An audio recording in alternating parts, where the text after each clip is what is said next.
And good evening, folks. This is Colin from Kincaid Outdoors. How you doing? Glad you can make it. Hey, Cecilia. Hey, Cliff. The link is in the chat. If you want to come on up, you're more than welcome. We're talking about bushcraft and backpacking.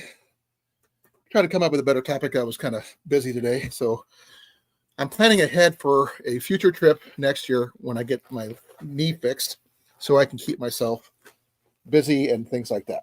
So I was going to talk about some of the gear you need and other things like that. So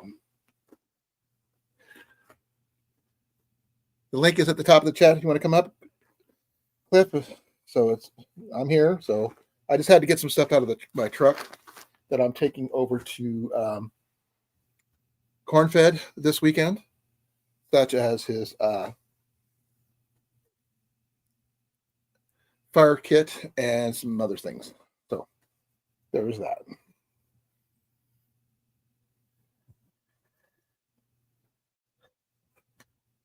The basics we're going to go over today is the standardized kit that what you saw basically in the picture that you had for my profile from my thumbnail. It's pretty much basic.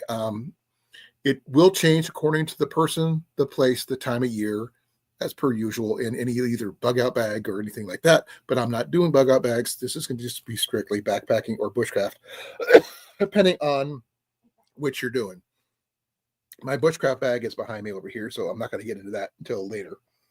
If I have to, I can start with my basic kit I have now and go from there. So, first thing most people don't realize is you pick out your bag to fit yourself first. Then you'll worry about the other gear. Then you'll figure out what gear will fit in your backpack as long as you have a measured, proper backpack for your body. Just because you're either a big person who's short but long torso, or a tall person who's thin as a rail, and that kind of thing, because you got to measure your torso or whatever it is, but you got to make sure it fits you from here to your waist. Because what most people don't realize when you have all that big gear on, it's not fitting to fit on your shoulders. That's just to hold your backpack up. Most of the weight is in your hips. And so once you have a good standard backpack, I've got two backpacks here that are standard. I've got my Kelty and my one that belongs to Jenny, which is a Ascend. Both of them are very functional. I do have my other bushcraft bag back here, which is an Army issue Alice pack, which that's going to be standard for that particular purpose, because I'm going to put some of my different gear in that one. But that's pretty standard for me anyway. But individual wise, it's going to be according to the person who's doing whatever trip you're doing. If you're just going out for bushcraft purposes, just to make videos, just to learn the skill sets, that kind of thing, you don't necessarily need everything but the kitchen sink. But there's people out there who do ultralight backpacking, which I am not one of them. They go down as many about 10 pounds or less with their gear. I'm not that kind of person. I cannot go minimalist because I like my comfort. So my current even day bag that I carry with me is about 24 pounds. Now, that may change according to time of year, location where I'm going, and where I'm at currently. So I might add or subtract things as I go.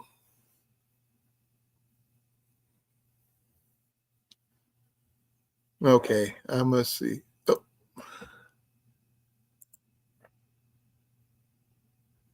I just found out just a few minutes ago, folks, that my sister was in a car accident a while back, and I hadn't heard anything of it. She hurt her sternum pretty bad and had walking pneumonia after that.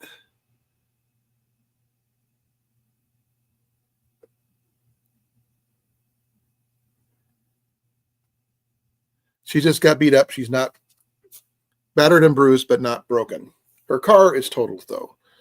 So I'm going to catch up with her at Thanksgiving. So that's my only update I got on that.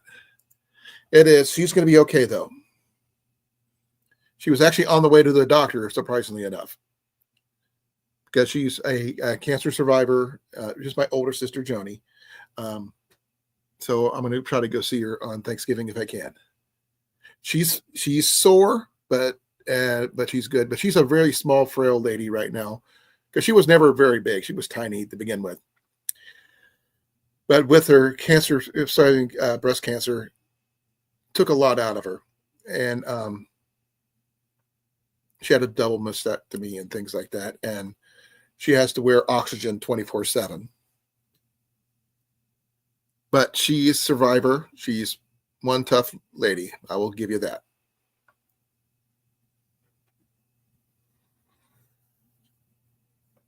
I'm not sure who's here besides Cecilia and Cliff, but hey, welcome. Like I said, the link is in the chat, top of the chat. I did send it over to Instagram, Cliff, if you want to come on up. I'd greatly appreciate it if you did, so I can ask, bounce some questions off of you, because I know you have a lot of the same gear I do. Hey, Juan, how you doing? Long time no see.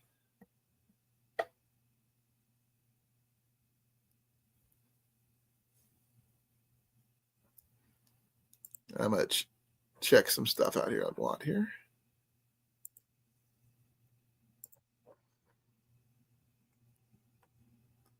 This is Watt's channel, folks. If you want to check him out, you can.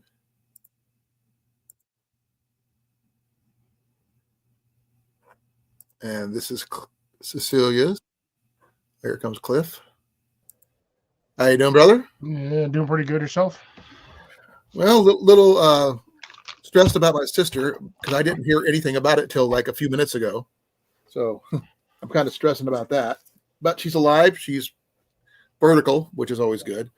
And I'll have to go down in about a week or so to catch up with her on that. Like I was saying before about my backpacking gear, you have 90% of the same thing I do. For the most part. Though some of my gear is a little bit more ultralight and stuff like that than yours, but that's because I've got lucky with my finds. And I know you got some really good battle box gear and some other stuff.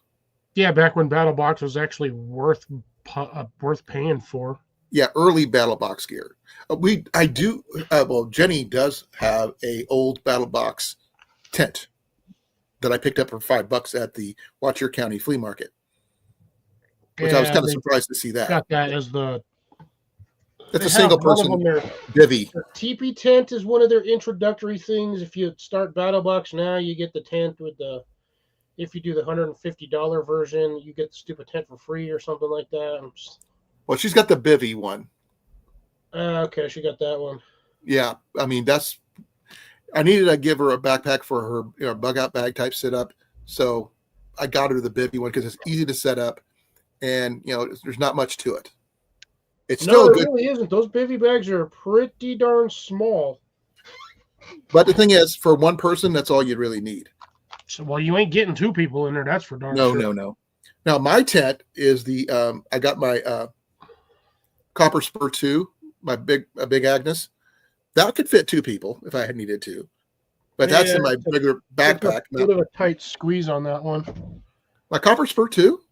Yeah, it's pretty big. Usually it's actually the number one backpack on the backpacking trail right now. 1.5. Huh? So any tent that they normally say is especially when it comes to backpacking tents, anything they say is a 2-person tent, it's not a 2-person tent. It's usually one person, your gear, and a dog. Well, I actually had a full-size cot in there. Plus, I had plenty of room for my gear and other stuff. And with my injuries as they are, you know how hard it is to move around in a tent that's too small? They say it's 2-person and it's not. This one had plenty of room, lots of headroom. I think it was up to I can't remember, either 43 to 45 inch height. But the lot of floor space. Like I said, it's like one of the number one backpacking tents on the Appalachian Trail right now. So. And I just happened to get lucky to find what I did. And I have camped in it. Ian camped in my Light Fighter 1, which is basically the same setup, surprisingly enough. I mean, literally the same pole setup and everything. Just, his is just a little smaller, but not by much. So, and he had a cot in his too, and that one too. So, which is really interesting, as it said. But it's like an 84-inch long, and I have to do the actual get the dimensions, but it's really big. Lots of headspace. But like you said, that the Light Fighter 1 is a single person tent. There's no way you can put two people in it. Not unless you want to get extremely intimate. That's generally why you would probably put two people in it. So what are you snacking on? Last little bits of my sweet tarts. I got to talk to my person for the Iowa Weight Loss Clinic today. I'm down about 14 pounds total from the last time I was there, so that's a good sign. But and I got to wear my new pants, which I just bought. I found out the 28s are near perfect for me, lengthwise. So I'm happy about that. We have the same water filter, but neither of us have purchased a replacement filter as a backup that I know I've of. technically only used that water filter like maybe twice the entire time I've owned it. Same. But the thing is, because it's been sitting so long, I think if I go out to use it again, I think getting a replacement filter would probably be the best idea, because you never know what's in it since the last time. You know what I mean? Nothing. Mine's completely dry. Yeah. When I initially went backpacking in Yellow River, I used it there because I literally went through 3 liters of water in a day. So out of my water bladder. So it's no joke when it's hot out and you're sweating and you're dripping. You got to take a lot of water with you. I'm weird. I don't drink much when I'm sweating. You have to. What in the mother heck is that thing? What do you got there? Sugar gliders. Ooh. I know what sugar gliders are. They're kind of cool looking. I know, but they're in my aunt's game. I was like, what the heck? You and I have gone through these right here, Cliff. Yep, I got a whole bunch of them. But this one here is the glow in the dark one. But we've talked about this one in the past. Yeah, you can see it's practically brand new. No scratches, no dings or anything like that. And this thing does glow in the dark, surprisingly enough. Now, if you attach a headlamp to this thing, and this thing just glows big time. It doesn't hold a charge very long, because it is just plastic. It's a good way to find your water bottle in the dark when you're if you're getting thirsty. Now, some people carry water bottles. Some people carry smart water bottles instead of that, because they can add them to their Sawyer Minis or something like that to make a quick, easy filtration setup. But it depends on the person and the activity. Now, when you use yours, Cliff, because yours is pretty similar to what I have, which is the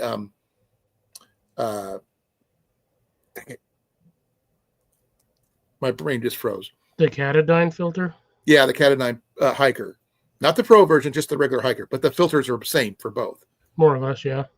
What was you doing when you used it last? Filtering water out of a river? No, your trip. What was your trip? Camping trip. Huh? It was a camping trip. Yeah. Mine, I was hiking up at Yellow River. It was like probably the first or second time I went up there. And I think it was probably the first time. And Ian and I stopped at a small stream to top off my water because I just couldn't. I had a cheapy AliExpress hydration bladder that didn't work too well. Great for refilling, but not so much on drinking out of, because you had to bite down on the nipple for it to get any water out of it. I've since upgraded since then to a much better system, but having the right water bladder and being able to use it functionally with, get plenty of hydration out of it is a big thing. If you don't try it out beforehand, you may not may not work for you when you do get a chance to use it. So let's see, I'm trying to figure out what kind of tent did you have?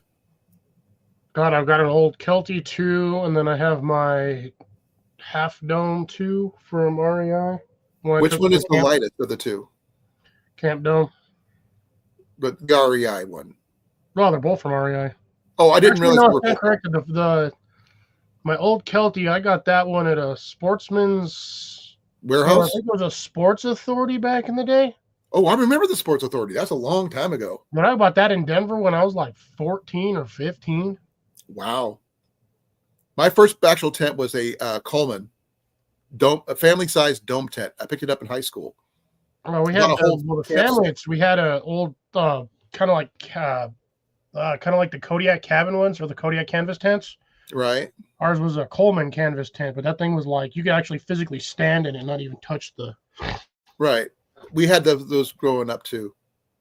All the kids would end up being put in there, when we were kids. We're talking about toddlers. Great tent to have. Those things had those are really big aluminum poles. They're like that big around. Yeah, like 1.5 inches. Like it's aluminum tubing, like conduit, basically. Yeah. Though you could probably use if you needed to make a new set of poles, you can use electric conduit poles in that. It'd probably be a lot stronger, but because even though they're smaller, you got to get the bend in there the right direction though. Well, if you have a pipe bender, you can do that. And I've actually seen a pipe bender at one of the secondhand stores. Well, at least I have around here. I was in, where was I at? I was in Des Moines, I think. No.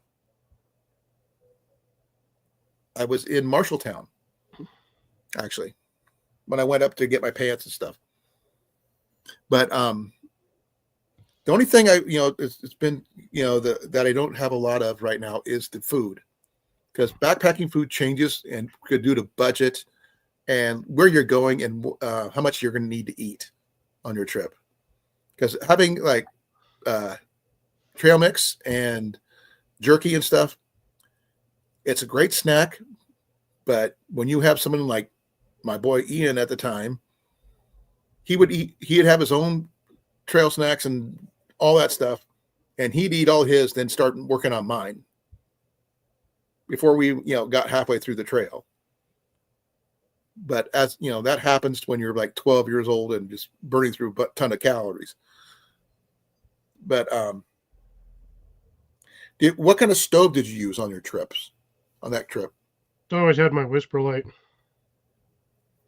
That's like next to nothing now, right? Weight-wise. Mine was a heavier one, but mine also had better functions than some of the current ones I have out now. What was the differences? The fact that mine was self-cleaning. Oh, I remember hearing about that, but I've never seen one. When I went to Tyson's to get my pants, I stopped in and they had a bunch of really here comes Jason. How you doing, sir? Pretty good. What's all going on? Let me turn up my speakers here. We're talking about backpacking gear and the gear you need to pack, and it's individual mostly. Everybody has to individualize their packs to themselves, because what works great for me doesn't necessarily work for you or Cliff, because both of you guys are freaking tall compared to me. Yeah. Hello, Cecilia, and What Life. Yep, and I was just trying to figure out what to have a topic about, and I figured I've got the gear. I can always go over this topic. Especially with winter coming up, a lot of that stuff crosses over for a good winterization kit for your car or truck or whatever vehicle that you may have, that will keep you both warm and safe, depending on the temperature and what happens to you. Yeah.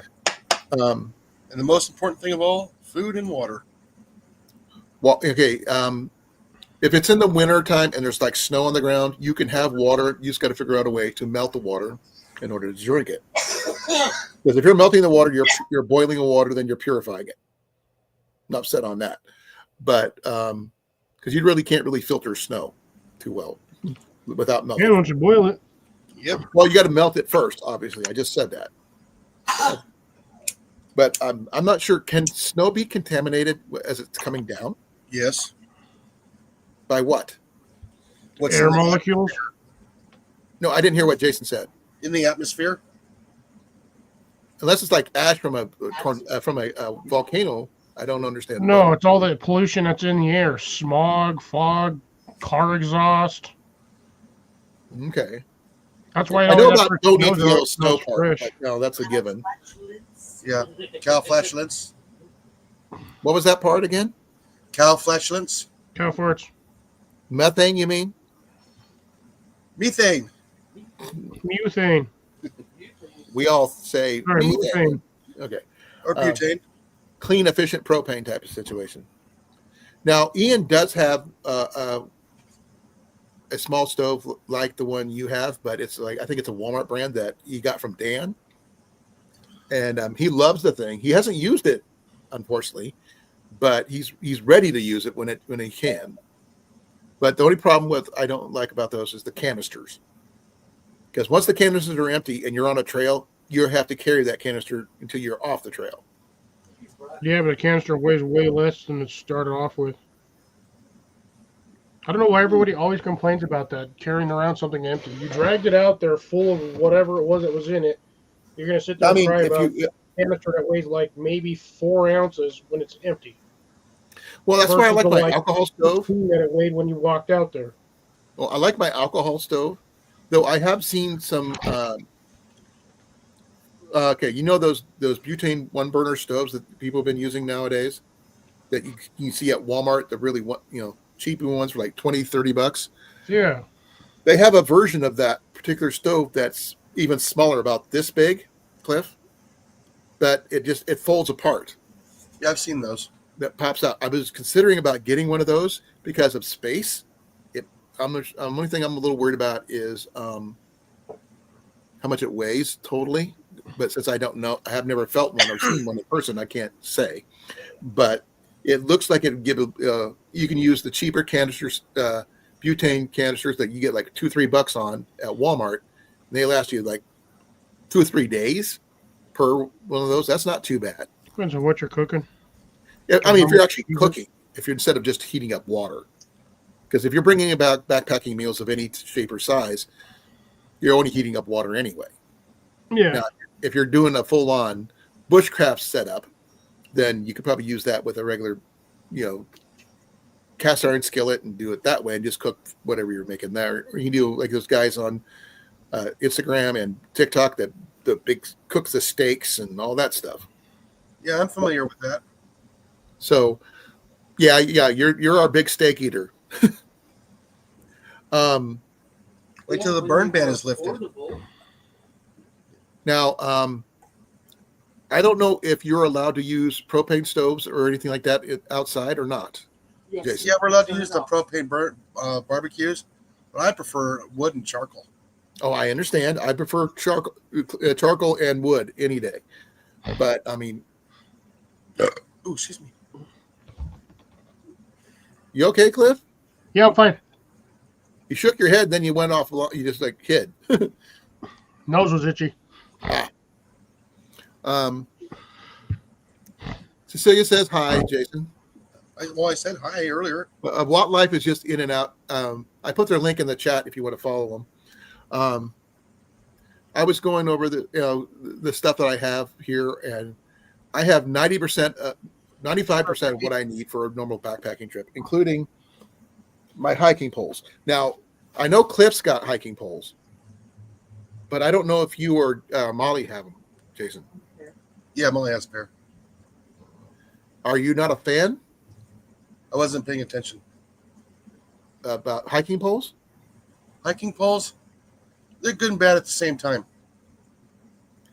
Hey, Tuck, how you doing? Thank you for coming.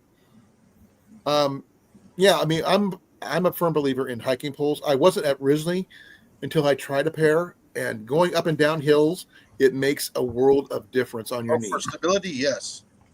And the fact is that when I had my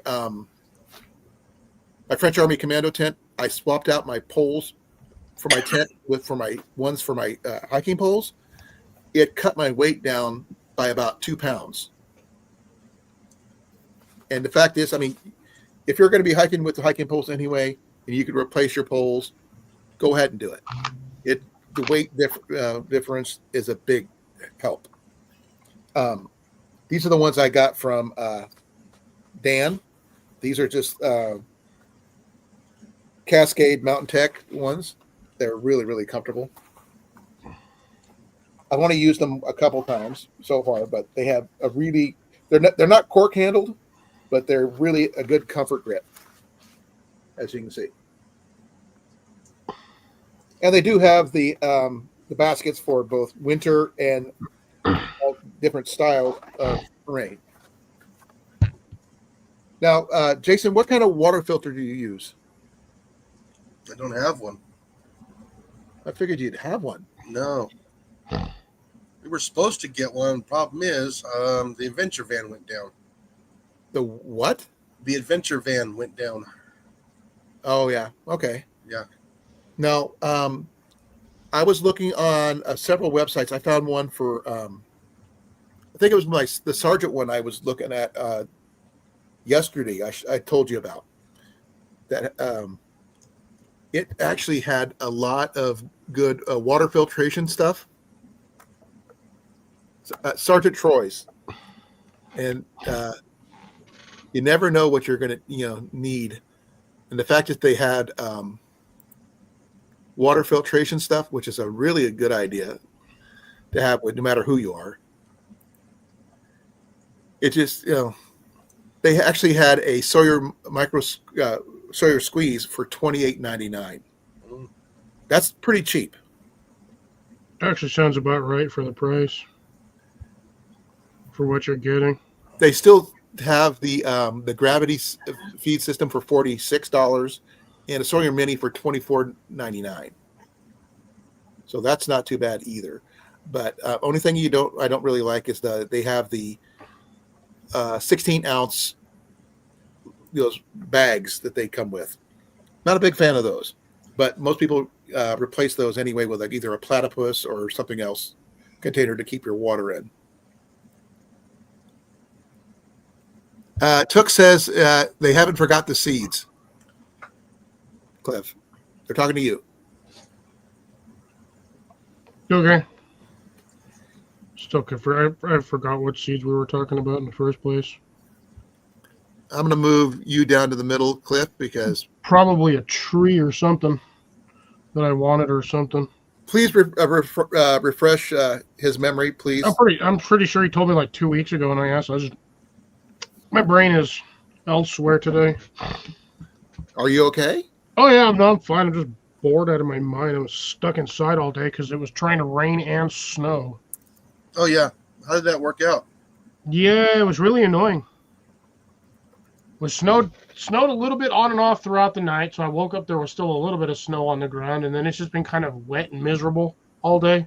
And cold? No, not too bad, actually. I think we got up to like 44 today. So, it wasn't bad. The only problem is all my plants are waterlogged. Yeah. I've been transplanting things into random pots and sticking them in my greenhouse. I currently have 6 Mexican lime seeds attempting to germinate in containers. Yeah, looks like I got to button up the greenhouse Saturday night. That sounds like it'll be fun. Yeah, because that's going to be 54 on Sunday. 68 tomorrow morning, 65 on Saturday morning. Yeah, it's supposed to be colder 54 here, will be fine for most of your plants, though. Yeah. Let's see here. We're going to be at... But yeah, keeping it next to the carport with that metal siding is actually keeping it quite warm during the daytime. That's good because it's radiant heat, right? Yeah, it's reflecting heat. Yeah, we're going to be down to 49 on Saturday, but everything else is in the 50s. Yeah, I know. I got to buy some paint too. I'm not happy about that.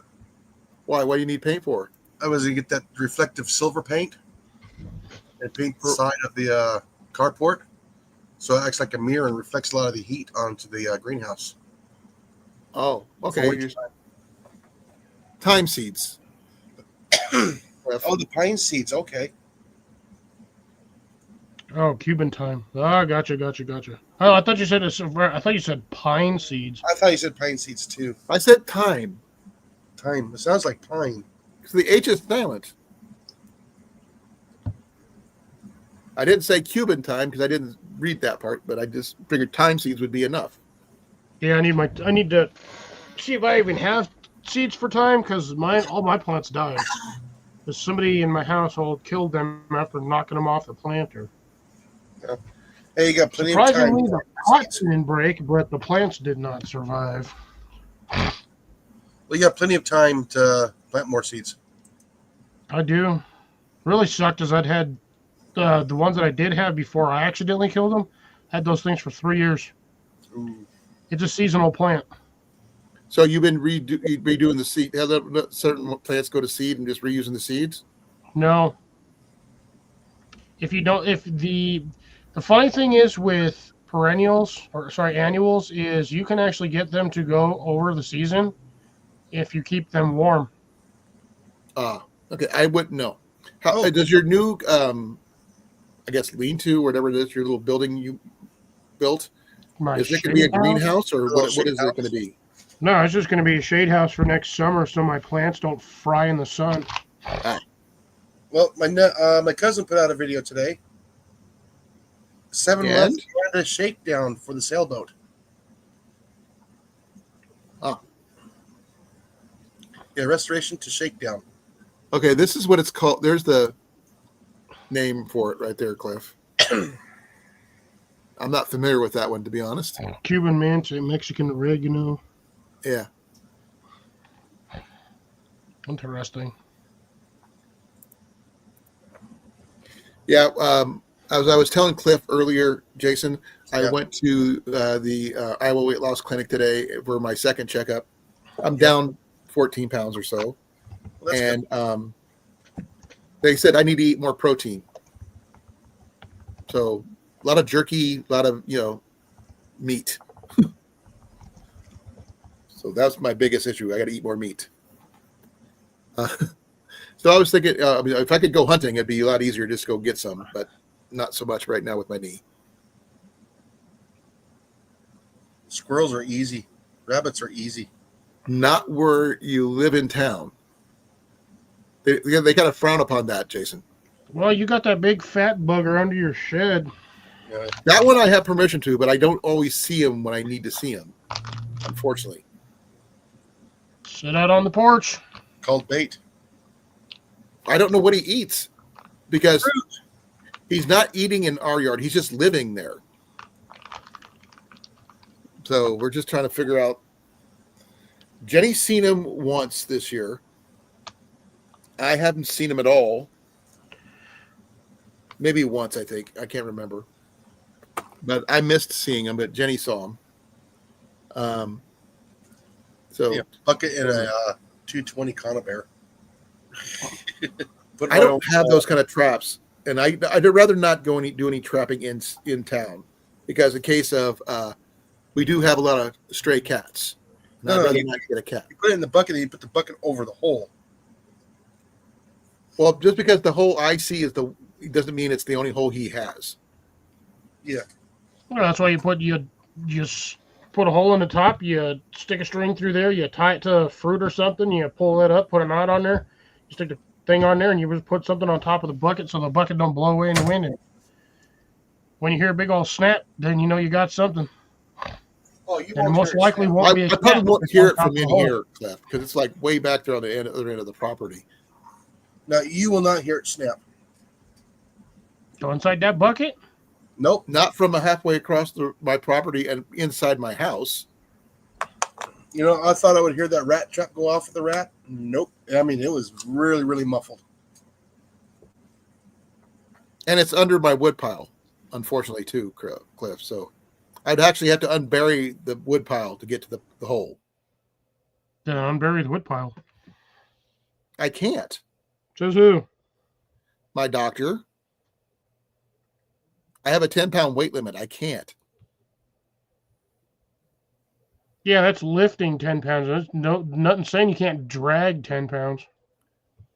You know how much it is just to pick one up when they're on top of each other? That didn't say. It just said don't pick it up. Just shove an axe in there, tie a rope around it, and drag the damn thing. I can't pull 10 pounds either. But your arms don't work?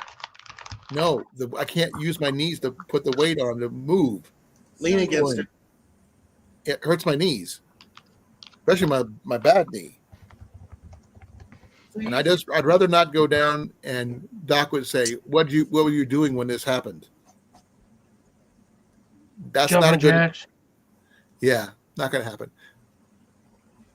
It's a really good size Hey, Evan, groundhog. long time no see. Evan. Hey, Evan, thanks for coming, brother. I'm glad you can make it. Yeah, we're doing backpacking and bushcraft stuff as well as talking about the groundhog that I have in my backyard. I do have something I'm going to be giving to. Give me a second here. I'm going to find out what I did with it.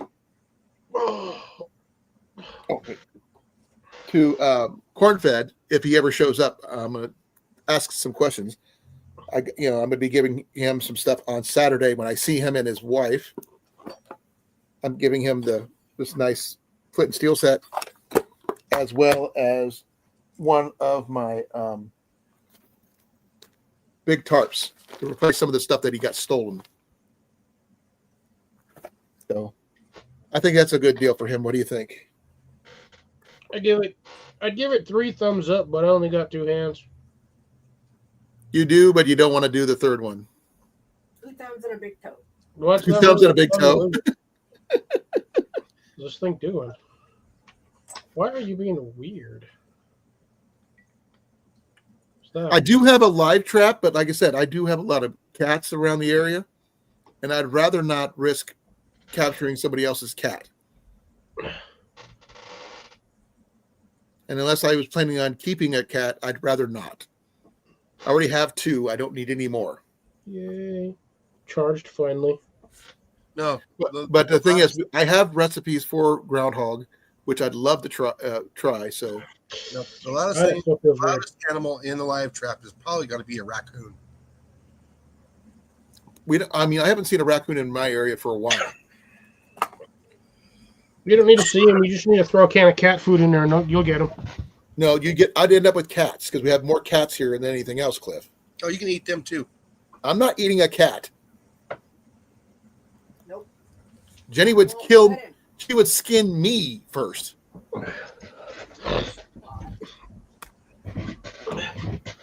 No, so cats are off limits. But when you go backpacking and everything else, I was going to say a good knife is always necessary. It doesn't necessarily have to be a Mora. It could be whatever one that suits you best.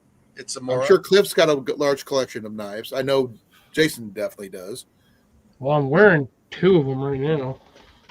I don't have any of my knives on me at the moment, though. I have 4 or 5 in arm's length range. I've got more than that at arm's length. But I also have a bow at arm's length too. So we have one in every bag.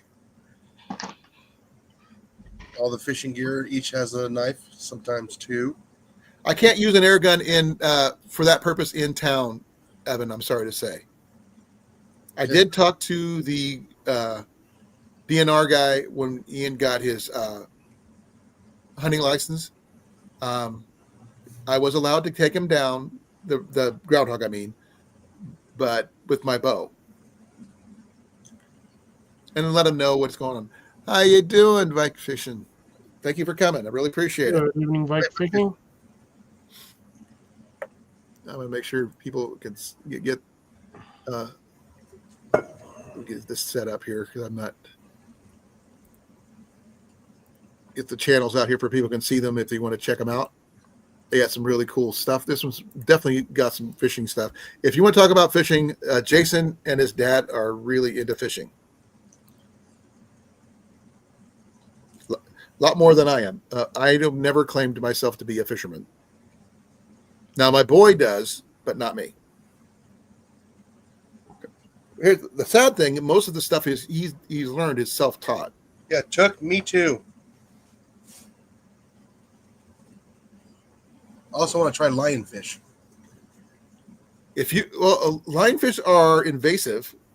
I do know that, but Yeah, they turn them into a delicacy there in Florida. you just got to be careful with the spines. Well, that's why you take it to a place and they take care of it for you. Well, you have to be careful when you're harvesting them too, because all it takes is one stick and you're screwed. No, what they do is they actually go diving for them, and they use a little spear guns for them. I understand that, but I'm And talking about yourself. If you try to harvest them And yourself, frog gigs too. frog gigs, I don't have one, but Ian does.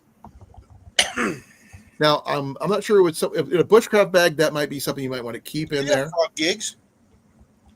I don't. They usually got short handles on them. That's all. I'm not using a skewer. No, your arrows. No, it's not a gig. Now, I do have a second bow fishing arrow that Ian gave me that I want to end up attaching to my bow fishing setup. It's got everything but the actual beginning tip. And game tips you can pick up pretty cheap. Yeah, I'm going to have to order some new tips, because they need to be replaced from time to time anyway. But that's going to be with my bow fishing setup. I'm going to take my bow fishing reel and stuff to town this weekend to Des Moines and see about getting the screws I need to attach it to my bow. Yeah, as long as you don't mess up the threads on the arrow, you're good. Oh yeah, Because you can get new threaded tips for them, new barbs for them. well, this one actually did originally come with a tip, but Ian stole it. Oh, He took the tip off and then gave me the rest. Don't ask me why, but I've got a yellow one and a white one. That's right here.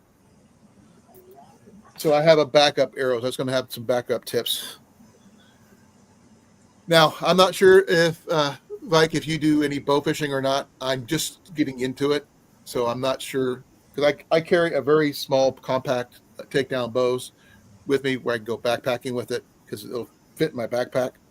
yeah, I'll probably get one for my crossbow.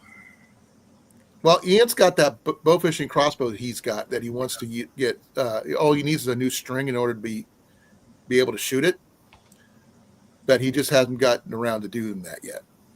Yeah, I just need to get the bolt and the reel. Well, his is just a wind-up setup, but I was thinking if we could figure out a way to put in a regular reel on it, the way this one's set up, it might make things a little easier. I'm not sure how we would do that, but modernize the reel that he's got. But I'm not sure because his bow is unique when it comes to bow fishing stuff. It's unique for a crossbow, that is, as well. What the heck? I thought these were the same thing. But that's the only crossbow we have in the house at the moment. We used to have another one, but that one got stolen. I've been trying to get the gear for bow fishing for a long while, because I'm left-handed, and all left-handed gear is some ridiculous reason is ridiculously expensive compared to right-handers, and that which makes no sense. Does if you think about it. Huh? Said it does if you think about it, Why is that? because it's the right way to do it, and we get left in the wind. But we are in our right minds to start with, though. Oh, I left my mind a long ways back.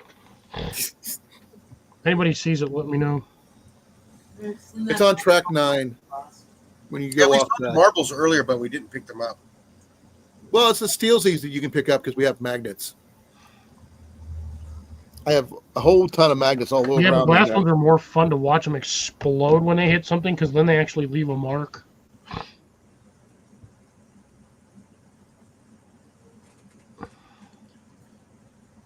I've seen people go bow fishing for tilapia. Oh yeah, Hey, Weldon Carey, how you doing? yeah they Weldon do. Carey has a lot of good knife videos. If you guys need to talk, about knife videos and stuff. Yeah, problem is I got like 400. I got like 300 channels, and I just gotta choose which one catches my eye. Right. Well, Weldon Carey came into here a couple of weeks ago, and I didn't get so I decided when he popped up, I decided to watch his channel because he was here.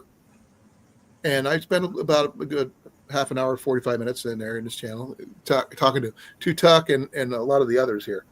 I'm more of a bow guy than anything else, but I also have a really good skill, I believe myself anyway, on finding really interesting things at thrift shops for a really ridiculously cheap price.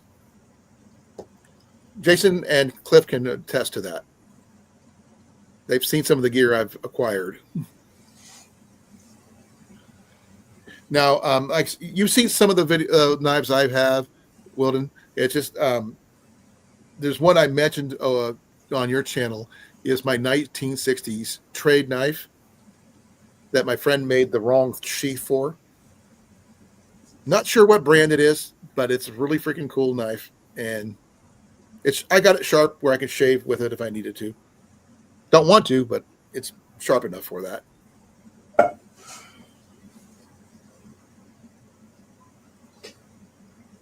So I'm not sure how many people here have gone backpacking. I know Cliff has gone at least once. Yes and no, technically. I don't know if Jason More on has. the no technical side than yes. Yours was a truck setup deal or what? When I first got my backpack, my REI one that I have, I loaded that thing up with actual camping gear. Right. And I walked it was like a 5 or 7 mile hike with that thing. That's a good way to judge how good a backpack it is on you. Needless to say, due to the fact that I was not exactly conditioned to be walking around with a backpack full of camping gear. That's another thing that most people forget. Conditioning it is really big sucked, key. but it was an interesting learning experience for sure. Did it hurt your shoulders or your waist after that trip? More or less just my back, but that's because I was not used to having that much weight sitting on me for 8 miles. Go ahead. No, for 8 miles, I just was not used to that weight. Well, it's also, it depends on a lot of it on how you pack your pack. Most people didn't just, some people say, oh, I got all this gear, just throw it in. But there's actual a system for packing your gear. Not just, throw it in and be good with it. Well, when I was doing it, YouTube wasn't around. Well, I started backpacking a long time ago before YouTube. That's what I'm saying. That's when I did it, the one time I did it. And again, that was before YouTube and before people started being like, here's a tutorial on how, the proper way to load your backpack. It was like everything else back in the day. You shoved everything in a backpack and you went. Right. Nowadays, that, well, I do anyway, that you pack your heaviest stuff at the bottom. Then the stuff that is a little lighter stuff in the middle, and the stuff you need like every day or right away at the top or on the external pouches on the outside, like your water bottle, your first aid kit, even your snacks. Well, you can always do the 2-bag method. Huh? You can always do the 2-bag method. What do you mean 2-bag method? You get you basically get like a small backpack or like a lightweight backpack. You put that on the front so you have access to all of that. And then you put your main frame pack on. Oh, that's overloading. I'm not going to do that. Because really overloading. To me, that's overloading. I don't need that much weight. I mean, that's why if you have your pack packed just right, you won't have to worry about that. I didn't say load the front pack massively. The only that's why I said you get a lightweight backpack or a lightweight pack, and then the only thing you really put in there is things you need to access, while you're on the trail. So you throw like a bag of trail mix or your snacks on there, a couple sandwiches, your water bottles will sit either in the side pouches or in the main compartment. If you have a decent backpack, you have really decent pouches on your waistband anyway. Or I've seen a lot of backpackers actually use fanny packs. Those are becoming popular again because they're easy to carry. You can carry a lot of stuff in them. Because it's no longer called a fanny pack. They are now referred to as hip bags. Whatever they're called.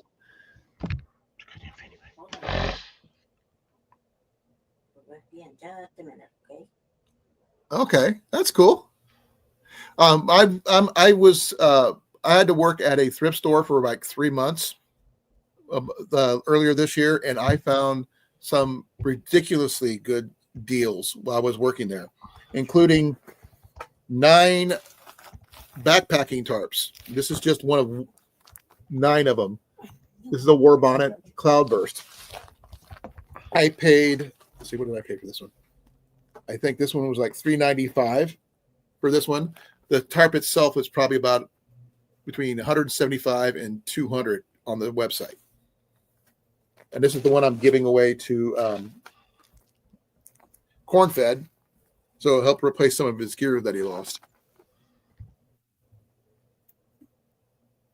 Oh, I understand what he's talking about, but I would rather use a hip belt or whatever they want to call it nowadays, because I mean, I don't like. I just gotta dig out my backpack. If I'm going to be doing any filming, if I remember to do so on a trip, I'm usually going to have my GoPro on my chest anyway. So that way I don't have to worry about blocking my camera or whatever. But I've seen people do that, but that's way too much weight for me. Yeah, I've seen Luke do it. That's kind of where I thought of the interesting would be an interesting idea. It's basically you're turning yourself into a pack mule, but no, you have all your main stuff in the main bag behind you. So you're like your full camp set out, your camp stove, your water or extra water or whatever, your tent, all that good stuff, air mattress, blah blah blah, and then like again, you just have the front carry pack, and you just have like all your lightweight stuff in there. Like if you need a windbreaker, you throw your windbreaker in there. Oh, I have my windbreaker. It's like in there. Easily accessible water because.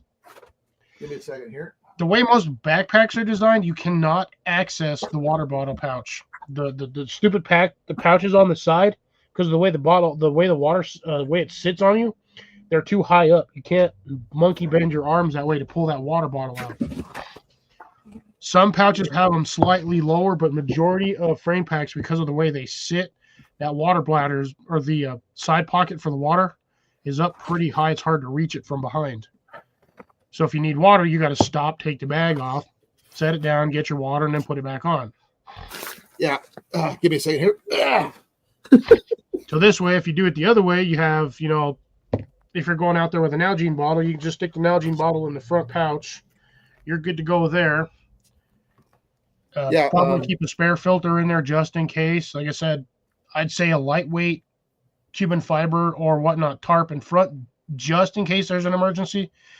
I do have a Cuban fiber on you? tarp in my bag. I also have another one in my D.A.V bag, my get home bag. Yeah. Or if you really want to do it, you got a lightweight chair. Yeah, lightweight chair is usually a stump. Well, stumps are not always going to be available depending on what terrain you're hiking in. True. Like if you're going through your area, I'm sorry, trees are not going to be common. Depends on where you're going out here. Yeah, if you're going in the mountains, you're going to see more boulders, but not necessarily where you're going to be at. Or you can be going across a desert type area where there's not a lot of anything. Yeah, I've got a hiking trail actually it's like about a 15, 20 minute drive from here. It's still considered close. And that's technically on the top of an old dormant volcano, but there is no trees on that thing at all. You hiked it. It's only like a 3 or 4 mile hike, but it's in direct sunlight the entire time. Now, you were talking about being able to use things as an extra pack. My lid for my backpack actually has a waist straps with it. Yeah, mine does on my newer one. I keep forgetting my marmot or my mammoth. That one, the top of that one actually comes off. You can actually wear it as a little mini backpack. Right. It's kind of weird though. But I also have that little tiny. They call it. The name of it is kind of weird. It's a climbing backpack. It's basically for like rock climbers. I'm not really sure about rock climbing gear. But because the bag that bag is so light that I can actually use it as a little mini backpack. Let me see if I can find it.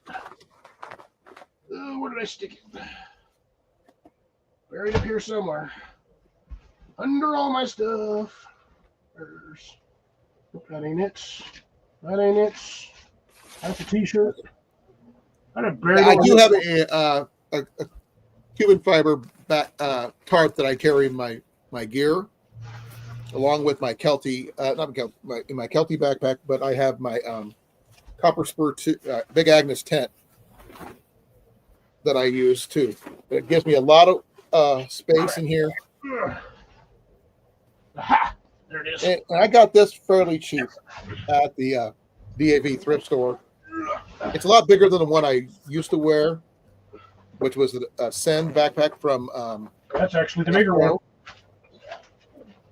But it's very comfortable, and it works Should have a really smaller well one for me. somewhere. Where are you? Huh? Ugh. So many What was backpacks. I got like 4 backpacks up here. Trying to find them all is a pain in the ass. Look at this sassy. This I is got like to a break my small one. backpacks into what I'm using them for. I've got Yeah, a no, bushcraft bag. I've got my backpacking backpack. I got my get home bag, but my backpacking backpack turns into my bug out bag at a drop of a hat. Yeah, I could probably turn this little guy into like again a GHB. I've got enough. It's got enough room in there to do. I mean, I can get a lot of stuff in it. I do have a few pieces of gear that I need to. I need to refill my first aid kit because I always need to upgrade it because first aid kits expire faster than you think, and yeah, I have so much freaking gear.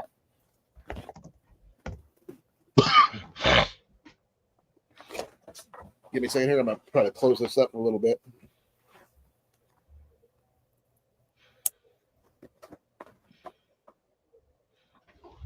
Yeah, this Kelty backpack didn't cost me less than $5 for this. So. But it's got a lot of extra pouches and stuff that I, could use. And the only thing I did have to do is I had to get a rain cover for it because it didn't come with one originally. But I have one that'll cover that, so as an emergency setup. So the only thing I would need to put in here is an extra set of clothes, socks, that kind of thing, some camp shoes, as well as my food. Because I've right now I've got my alcohol stove in here at the moment. So I want to update that, but I'm not exactly sure which one I'm going to go with on that one yet. The left one. It's okay, Jason. We understand. I don't. I do not have the understanding to understand why he's not here. I heard the phone go off before he disappeared. Is that the one that has the other round one in it? Now these I've got all kinds of backpacking tarps that I acquired, as well as the Light Fighter 1 tent, which I'm going to be used with my bushcraft bag, because just because I have a tent and a tarp doesn't mean I want to be rustic. Right. Because I mean, one thing about an enclosed tent can do that a tarp can't is keep the bugs out. Depends on the weather or the season you're camping in. Well, I mean, I'd still cover up with a tarp, or I could put an additional tarp over my gear. Doesn't matter which one I'm using, whether the Big Agnes for my backpacking or my bushcraft, which has got the Light Fighter 1. I'd still have an extra tarp to go over those, or I could use it off to the side. Is because they are both ridgeline tents.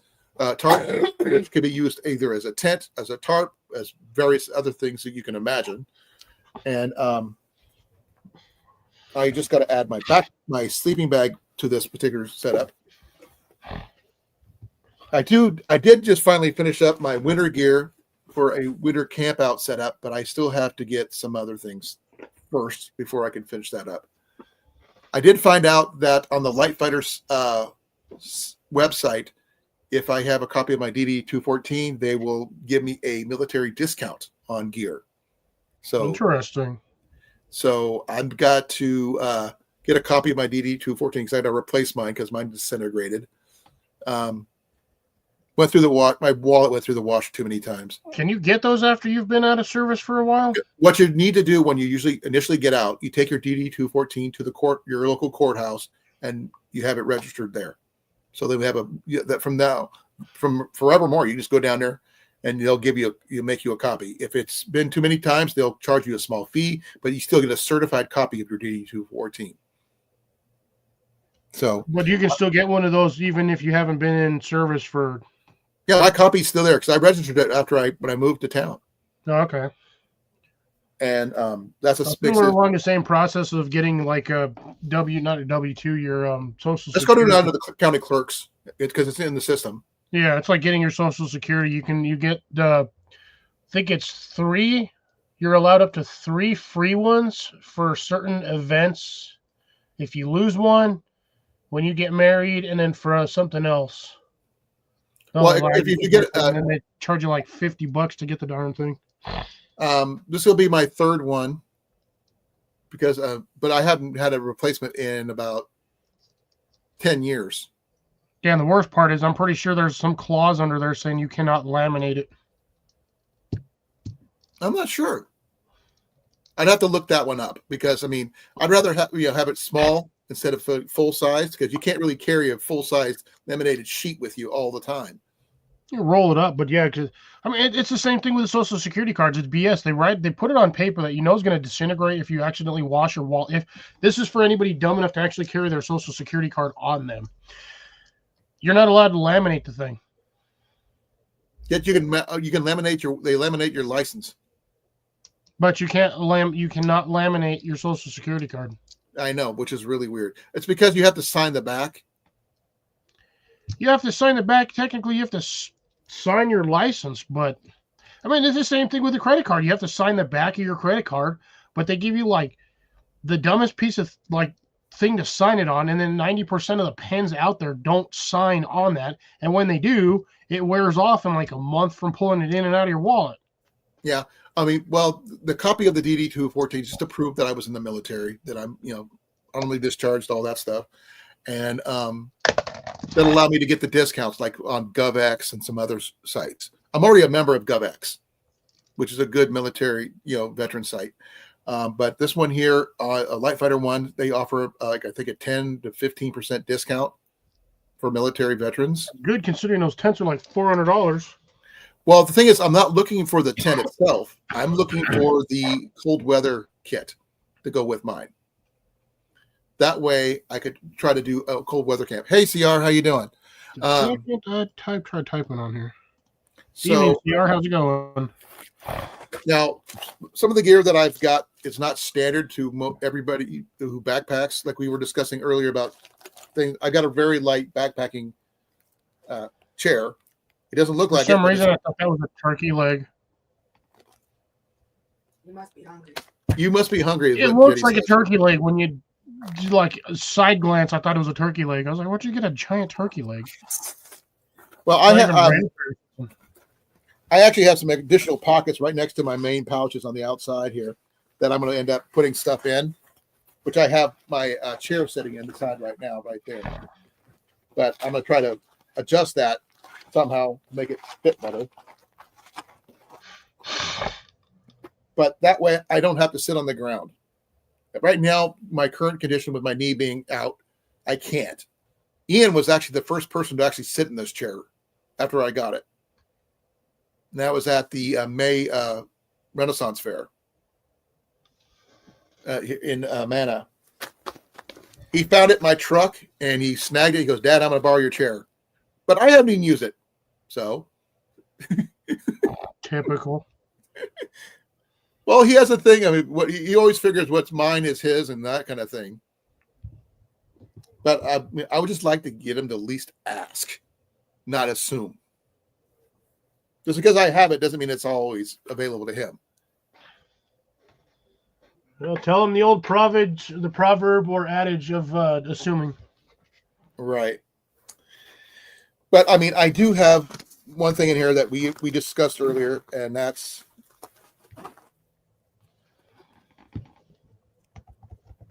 my water filter. I have it on the outside pocket where I can reach it because you're not going to be able to put filter your water with your backpack on anyway, because you're going to have to take your gear off because you don't want to try leaning over while filtering water. No, not with your backpack on. You freaking end up in the drink. Pretty much. Now, with this one here being a really, I guess I can show you what kind of water bladder I have. I mean, there's wide mouth water bladders that have the roll up tops, and there's the ones that just have the cap ones. Which ones do you prefer, Cliff? One that I know ain't gonna pop off or slide off while I'm walking around, so I have the twist. Mine are all the twist caps. Well, this one. Give me a second here. You open up my pack here. All right, I'm back. Welcome back. This one is really clipped in there.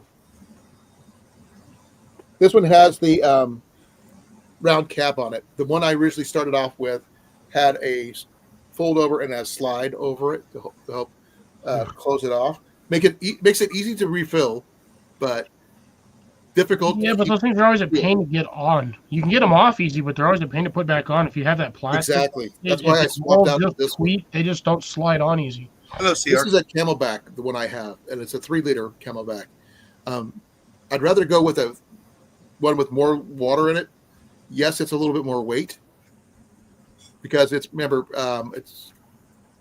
8 pounds per gallon for water. So you got to be careful when you have when you do your weigh in for your backpack. You're not overloaded like Cliff mentioned with having 2 packs on instead of just one. Your front pack shouldn't weigh more than like a pound or 2. I do have a spare pack I put in here, but it's more for a backup day pack than it is anything else. Because you have your camp set up, your main gear stays in camp, then you have a small backpack to carry out with you if you're going out to look at the sites, take pictures, what have you. As long as your tent's already set up. But I've been meaning to get a decent setup for a camp shoes, but I'm not sure what to use. Some people like using Crocs. I don't like Crocs because they don't make them wide enough. Sandals seem to work best for me, but what I used not necessarily was what Cliff would use or what Jason would use. Usually a good, decent pair of like slip-on shoes actually works. Like what some people use flip-flops. House shoes. If that's what you're comfortable with, that's great. But the average flip-flop are too narrow for me. My feet house shoes. Huh? At flip-flops. Say that again. House shoes. They're always too narrow for me. That's my issue. I have really freaking wide feet. You've seen my feet. I have what Jenny calls hobbit feet. Yep. But I actually do have some stuff in here. Nope, wrong pouch. Where's the other one? I'm being bugged for food. Scooter or Coco? Yeah, this is my my rainfly. So, and I also have, what is this? I didn't put this in here. Huh. I got a free bag. I didn't even know what was in here. It's got holes in it. You can't do anything other than put cord in there. This is probably for holding, it's saying it's a waterproof backpack, a traveling back. It's not waterproof because there's a hole right there. That's what I'm saying. There's 2 holes in it. No. Maybe 3. All right. Good night, Cecilia. Have a good one. Night, Cecilia. Now, I would say if you're going to use it, like some places, like say you're doing the Appalachian Trail, you have to have, what is it? Permits to hike through places like certain national parks. You can use it to keep your those kind of things in here to show off to the local DNR, whatever park rangers you're going through, that kind of thing. Or, I mean, you can't keep your phone in it, obviously, because it's not waterproof, but That's it is something. Bag's for. Huh? So that's what a Ziploc bag is for. I would probably use a freezer bag, a double Ziploc freezer bag, because it would give you a little bit more They're thicker for one, I just use the 1 quart freezer bags. but the ones that have the double are a little bit more waterproof. And get the money bag. Say what? Go to Google Squad and order the money bag. What's that? It's a plastic bag with like a Ziploc on there, and they are watertight. Well, you could probably use a dry bag if you really wanted to. Yeah. A small dry bag would work, but it depends on where you're wanting to carry those valuable items of yours, whether it's your wallet, your phone, whatever you're using, your iPod or whatever you're listening to on the trail. Because a lot of people do listen to a lot of podcasts and music and stories and what have you while they're hiking. Myself, I am one of those people because I have tinnitus, and that keeps me, when I'm in a quiet place, from just hearing the whine in my ears, which really freaking sucks. But that's why I use a fan when I sleep. Well, the thing is, if you're on the backpacking trail, you can't. Says who? How you're going to backpack with a fan? Yeah. Okay. Let me see that. That's that one that you just got recently, right? Also got this little guy. This one takes up a lot more space and has only 1 battery, but I mean, this one's like probably 2 or 3 times heavier, but this is going to last way longer. You can just do Is that rechargeable? Yeah. Yeah. This is the one we were talking about last week that I showed you on. Okay, can you hook up a solar panel to it? Probably. I know you have one. It's right there. Yep. I know you have one one. of I those wasn't charge sure. banks like Jason has. All you need is the cable. Just plug it in there and you set that thing on the outside. Okay. Yeah. Don't you also have solar panels too for your battery? For my big one down here, but I'm not lugging that sucker around. I have a small set of I'm solar talking panels, about but I just can solar never get them to actually work properly. Maybe I did something wrong. I'm going to have to test them. I have this little guy, which I can use as a charge bank, but I mean, that's a tiny little solar panel. I'd have to hang that off the bag all day long. How much water does it hold? It's a light. It looks like a water bottle, light up water Also bottle. a water bottle too, which is funny because this particular kit actually did come with like a super generic water filter. Well, I can see that as being functional then. Oh, No, yeah, I'm not a really big it fan wasn't of functional. lifestyle styles. Even comes with a nice aluminum survival whistle. Oh, that's kind of cool. I threw some extra stuff in there. I threw my charge cable in here, which I actually have sitting in here. So I have the charge cable, fire steel, which did not come with. Actually, no, I think it did come with this. So a little fire steel and a couple of batteries. A couple of Band-Aids. And then this, like I said, super generic water filter. Hey, it's something's better than nothing. Now, I mean, do I like my Cataden? Yes. Yeah, the only problem on this is there's no directions on saying which way the water flow goes. Ooh. You may have to look up by name if it says anything on it. There is no name on there. It's just, like I said, it's an absolute generic water filter. You can do a Google pic search. I think this is supposed to be designed as an inline filter for something. I just don't know what. Actually, I think It looks like it's like designed after a life straw, and I'm not a big fan of life straws. I don't like life straw either. I had one, and that thing actually failed on me quick. 5 volts. Okay. Now I only reason I said iPods because they had there was another that was like iPods, but it's not iPods for like music and stuff. An MP3 player. Zune? Those were the upgraded versions. You know you're old when you remember Zune. Oh, But Zooms came after MP3 players. No, I remember the old Walkmans. Well, we're talking about small stuff you can just fit in your pocket. Those Walkmans were heavy. I mean, I know people who used to walk with those, but on the trail, those things weren't very waterproof, and they broke easy. The solid state versions of like the MP3 player or the iPods or whatever, depending on which type you liked, you could put thousands of songs on a single little MP3 player and not have to worry about it other than charging it. Now, I don't know if there's a version of that nowadays. There might be, besides using your phone, obviously. Yeah. But might be something you might want to consider for if you do like watching or listening to music or podcasts or whatever you're listening to. Yeah, you can actually download music and listen to it. Or ebooks. Or an ebook. Yeah, ebooks are really cool to have. I mean, I know I could do it on, because I do have Audible and I do have audiobook and stuff like that. Those are. Dresser. I remember those waterproof ones. Those are big yellow clunky things. Oh yeah. I mean, they were literally clunky. Especially the headsets were really, really bad. I figured Tina would have seen that message I left her. Now, Ian actually has an old MP3 player about this big. It had a little screen. You can actually watch little movies on it. I'm not sure if they have some that can do that still or not. There's probably a new version of it out now somewhere. How much? That would be interesting. Oh, sand everywhere. Okay, let me check here.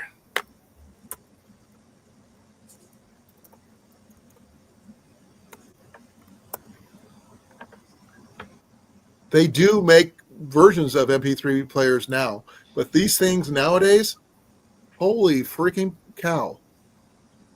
128 gig MP3 player with Bluetooth. Yeah, that's only like 1 million songs. Pretty much, or books or whatever that you want to do. It's got a full touch screen with built-in speaker, FM radio recorder, supports shuffle, single loop, and support multiple music platforms. So, wow. You can even watch videos. So if you have movies, you probably download a couple movies onto it too. That way, if you're on the, a lot of people think, oh, why would you watch a movie while you're on the trail? Because there's days when you, like, say it's raining outside, you're stuck in your tent or your hammock, depending on what you're using. You really can't do anything other than sit there. You're going to have to go Are you okay? watch something or listen to something. Otherwise, you're going to be bored out of your What mind. the heck is Mac doing? Mac, what are you doing? That wasn't Mac. That was something. When I put my backpack down, a box fell over and it just tipped over. And Mac jumped over on Jenny's lap.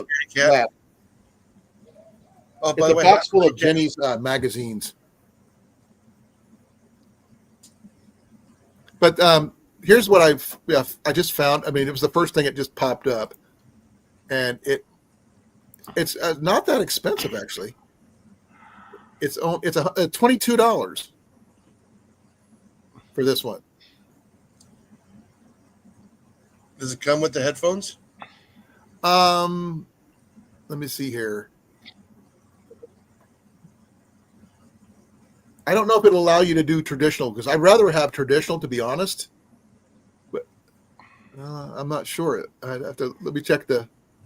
Yeah, it does have a port for right here. I was asking, does it come with headphones I don't think so. or earbuds? It says it's right here. It supports headphones, earbuds, and I'm not in a Speaker. Bluetooth. So you probably have to have your own ear. Yeah, that's what. So it doesn't come with them. Okay. But the thing is that it does support all three versions, so that's not too bad. But when you're backpacking, I mean, you just put that in one of your pouches, and you'll have that at your fingertips. So that's not too bad. So I think that's a good deal, especially on their trail for $22. And who knows how? I'm not sure what the. Let me see here. It's got an external speaker if you need that. Oh, yeah, it does include earphones. Okay. Why is that 170, Commercial. 27,000? NFL Sunday ticket. Oh, NFL Sunday tickets. You can ignore that one. Let's see what else. See if it's got anything else. Oh, here it is. Cook Unity. What is Cook Unity? Like the mail order meal service. Oh, Oh, there it goes. There's what it comes with, Jason. alrighty. I mean, look at that. Look at the size of that card. That's a pretty small unit. Yep. And it comes with MP3 player, your music earphones, the SD card, and power Isn't charging that essentially an Apple Watch without the band? or a Google Watch. Either way, Yeah. Oh, that'd be cool if that was a watch. I don't know what the back looks like, but it does. That you asked what it comes with. That's what it comes with. I would swap out the headphones to something that has. Let me see here. I have. Well, if you can switch to Bluetooth, it's going to use up more battery. I use. Give me a second here. I use this kind of earbud. These are. Oh man, what are these? Skull candies. I like skull candy ones because they're comfortable and they don't fall out of my ears. I like the marshmallows.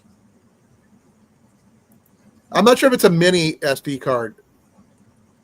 I'd have to check. That's a micro SD. Was it a micro? Yeah. Yep.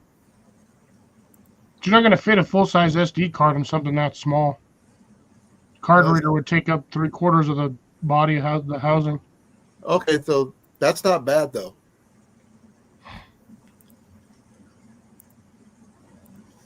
I wonder what the battery life was on it. I was trying to find that out.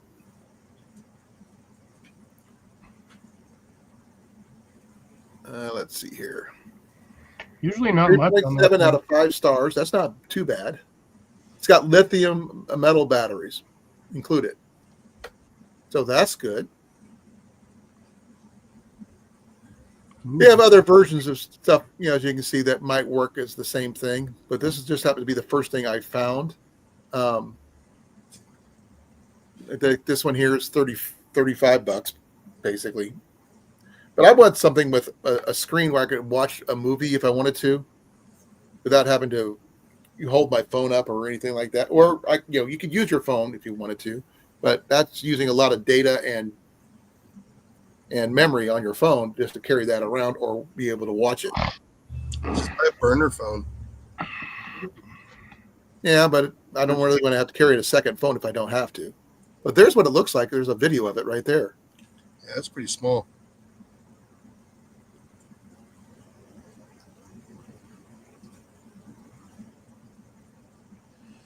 It's not waterproof at all. That's on the thing because it has a speaker. Did it come with a case? I don't know. I'm going to scroll back down and check. Oh, it does have a small case. Now, if you need solar charging, I found a 40-watt panel, foldable, flexible one for $64. Can you send me that link or put the link in the chat? Because the one I have, I could never find what the power level of it is. Ooh, excuse me. It was cheap. It was like less than $10 or $15 or whatever, and it just doesn't do what I need it to do. I'll see if I can get the link to work. I'm going to save this one because I think I'm interested in this one.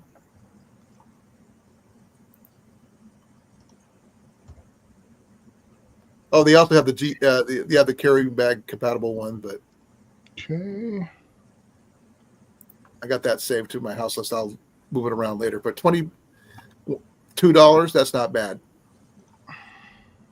And it does come with a waterproof case too, which is really nice. It helps protect the back side of it. Haha, I got it. All right. Sweating all over it. So that's something I might want to consider down the line because let me stop that one. You can show me what it is. Now, if you have a really decent Throw it in SD private card, chat. okay. If you have a really good SD card, you can.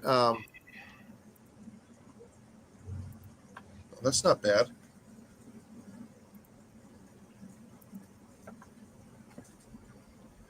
The Flex Solar. Yeah, 40-watt foldable. Yeah, let me put that. I'll put that up in the. $64. That's actually for what that does. That's actually pretty dang cheap. Okay, that is not bad. 40 watt, yeah.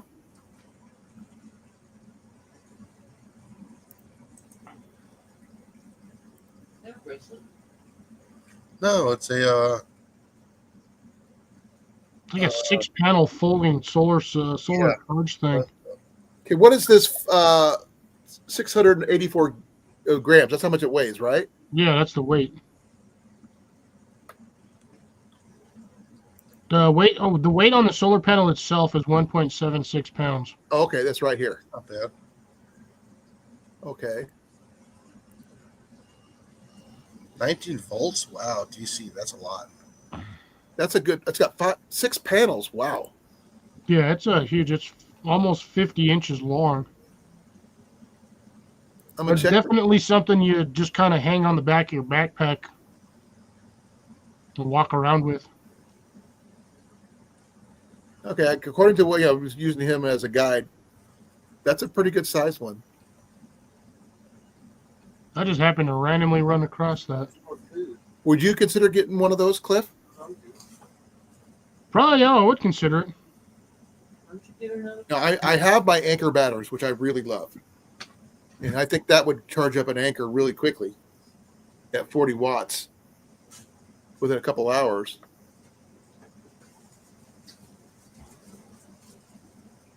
Let's see. It says it's 2.38 pounds. Let's see here.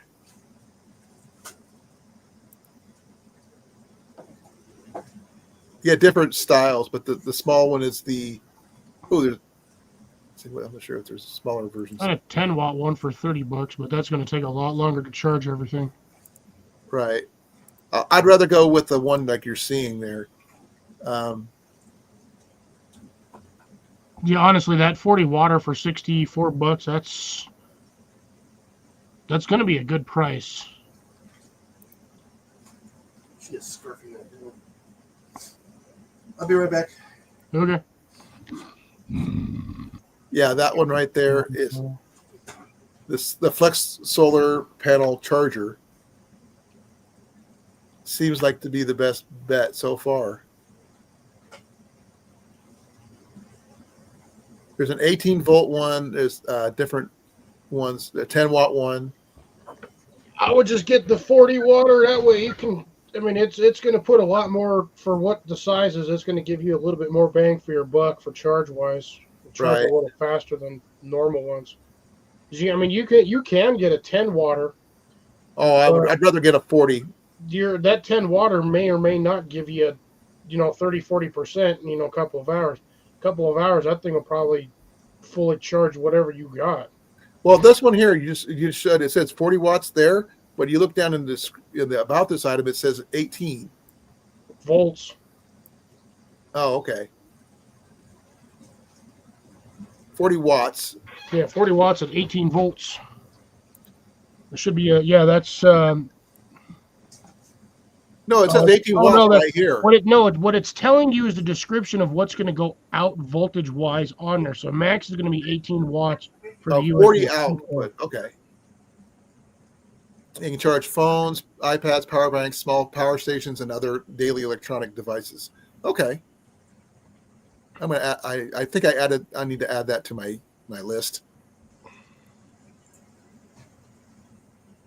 Okay, I've got that on there too. So I think that might be something I might add to my gear because it's a lot better than the one I have, and I could add that other one to my bushcraft bag or something else. Yep. And honestly, if you got one person that has one of those in a camp, if you're going with like 3-4 people, and you get 1 or 2 people that have that. Yeah, because that would help so many people with that one. 40 watts would pretty much charge my battery bank in a couple hours with good sun. Yeah, even with poor sun. So I love my Anchor because it's a 26,800 milliamp battery. It's a little heavy, but it charges really well. That's why as I said, you can carry that thing at 48 inches. That's a lot. That's almost 5 feet. Right. And I can set it up as I'm, let my stuff charge while I'm setting up my encampment, doing other things You could. for a couple of hours, just enough to get my gear up and I can charge my phone as I go. I mean, you can hang it on your bag, but the problem is that thing's going to be hanging down, almost 3-4 feet off even with the top. You're going from the top all the way down. So you probably, the last 2 panels aren't getting anything. Or you could drape it this way across your backpack, kind of like you would do like a shawl. Right. Run it that way. That way, as you're doing twists and turns, whichever direction you're facing, at least 1 or 2 panels is going to be catching the sun no matter what. Right. If it just charges an ambient light, that would be kind of cool too. Because the one I have is, like I said, it was a cheapy one from Temu, and it doesn't work quite the way I wanted it to. I mean, it charges. Don't get me wrong. It just charges really, really slow because I don't know what the wattage is because it never gave me the technical information. I mean, if you really need to, you can cut a couple of branches, at a certain length and make a little, kind of like a little bushcraft box, put some feet under it, lay it at an angle so it, sloped in the sun, and just move it accordingly every couple of hours or every hour or so, just kind of adjust it a little bit and get full direct sunlight. And yeah, you'd be. I think you, was it you or was it Blake that pulled those panels out? Me. Okay, I knew it was one of you. I wasn't sure which one it was. Yeah, I don't think Blake had anything solar as far as I know over there. I think I was aside from myself and Tyler. No, Blake did mention he had his solar panels with him. I don't think he pulled them out though. I think he had the solar. He had the battery pack. I don't remember if he had the solar panels or not. I know I pulled my solar panels out because I was actually using that. I use that thing. I don't have a full-on power station like you guys got. That was a little one. What sizes? What kind of sizes one you have? I think mine was 600. What is it? 600 watt. No, what brand? Blue Eddy. Okay, how much did that run you? Like 500. It was like 550, something like that. I got it on sale. Normally it's like 800 with the panel. They have a Jackery here at Walmart here that I was considering getting. Hey, Big Mike. Hey, Big Mike. I'm back. Welcome back. Welcome back. Big Mike just popped in. Hey, Big Mike. He needs to change his name to Big Mike. Yeah, no. For the most part, I just have my battery bank just sits right here under my air conditioner. Right. And I actually, surprisingly, I use that for a lot of stuff. I got rope lights that I use on there. Every once in a while, I like to run my fan off of it. Is it spicy? I don't know. I was wondering what you were planning on you use yours for, other than what we mentioned earlier. Collecting dust. Pretty much. It's a giant paperweight. No, I mean, I use it. Like I said, I've got like 20, 30 feet worth of rope lights. I just run off of there. I run those. I charge a lot of stuff random. If I don't have anything if I don't have a cord that'll reach from like my charge bays up here to like a spot where I can set them, I'll just plug it into the USB-C. And I have about 3 inches on the top of it. I just slide it up under there, and I can just charge it on the top of it. Now, could your Blue Eddy run, say, Jason's CPAP? No. CPAP. It won't run that. Not for very long. Depends on what the startup is on that. Oh, and what running watts are. I think it was 100 watts. Yeah, it might run it. Might not run it for a long time, but it might. How many watts is your Blue Eddy? 600. 600 watts for how long? Yeah, I don't know. I've never actually ran it at 600 watts fully. No, the amp hour. What's the amp hour on it? Oh, shit. Oh, I gotta find the book. Do you have a power station, Jason? Yeah. What do you have? Predator 9000. What's that running? Hey, he runs the ACs, the refrigerator, the freezers. No, for your gear, not for your house. Oh no, I thought you might have one, but I forgot that you were.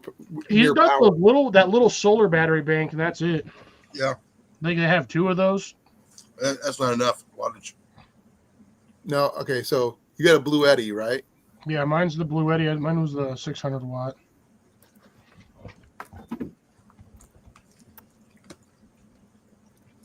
Take both of them. Yeah, no.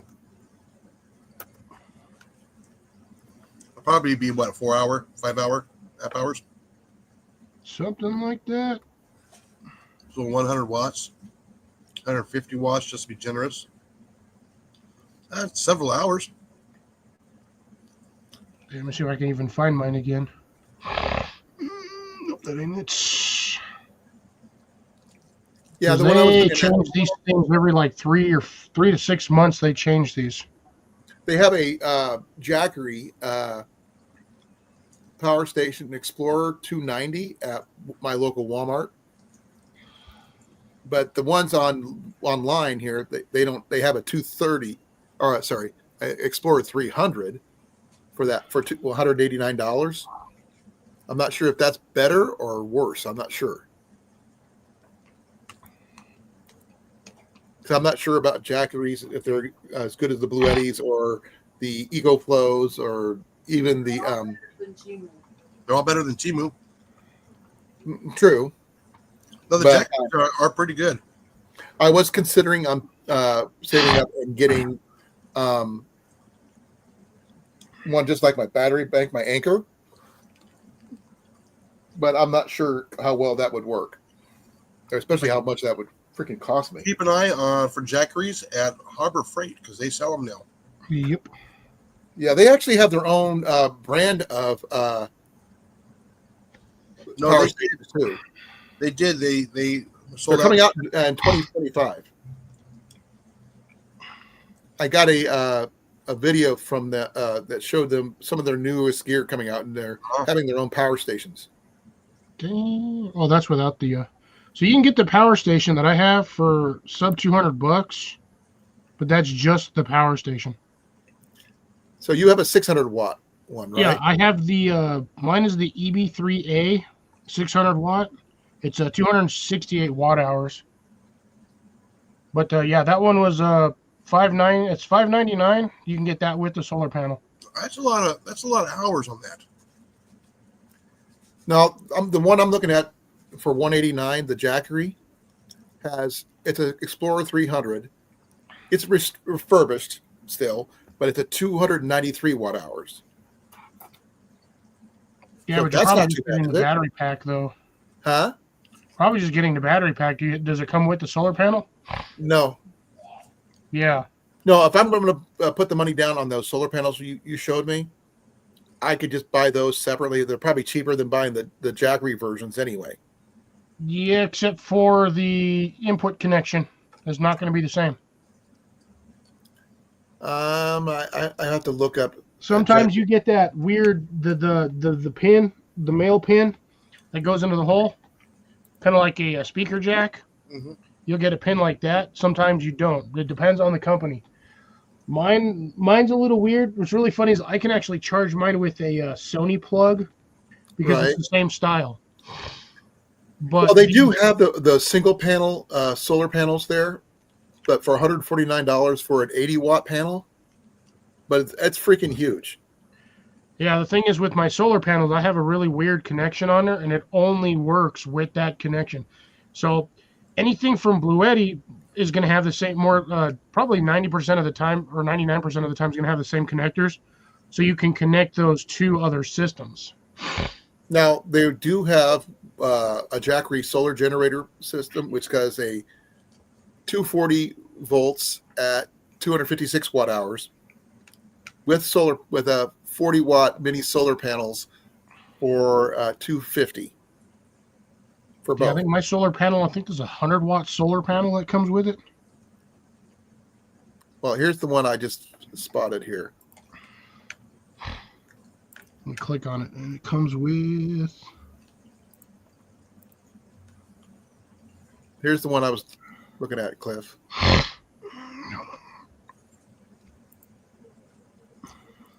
Yeah, that's the standard Jackery that just about everybody buys right off the bat because it's the shorter, smaller one that comes with it's usually 2 or 3 panel solar fold-out solar panel. No, this one. Let me double check. Tracking back. Yeah, 4 solar panels. 4 panels. It's a 40 watt. I'm gonna scroll down because you get more information down here than you do anywhere else. Wow. Pass all those. Get past all that crap. Where's the actual information? This one doesn't have it like the other one. But there's the other different ones. Shoot, I forgot my coffee. Yeah, so I think the solar panels for the one that I have, I think they're 200 watts. So it's 200. Now you have a Blue Eddy, right? Say what? You have a Blue Eddy is what you're using, right? Yeah, that's mine. Is the Blue Eddy. Mine is the EB3A solar generator. Okay. Which I don't know why they call it a solar generator. It's not generating anything.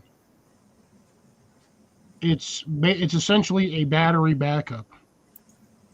Well, that's why I want one.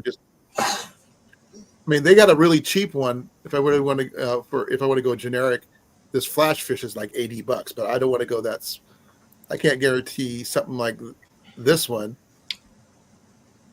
Oh, by the way, the nice fun thing with my system is I can actually charge it with the AC and solar at the same time. That's cool. I don't know if I could do that. I can cut the charge time on that in half. Right. I'd rather get more of a name brand style one anyway. Well, you got Delta, Warranty. there's EcoFlow, there's Blue Eddy, there's Jackery. But again, all of the brand name ones are going to be the more expensive ones because they're brand name.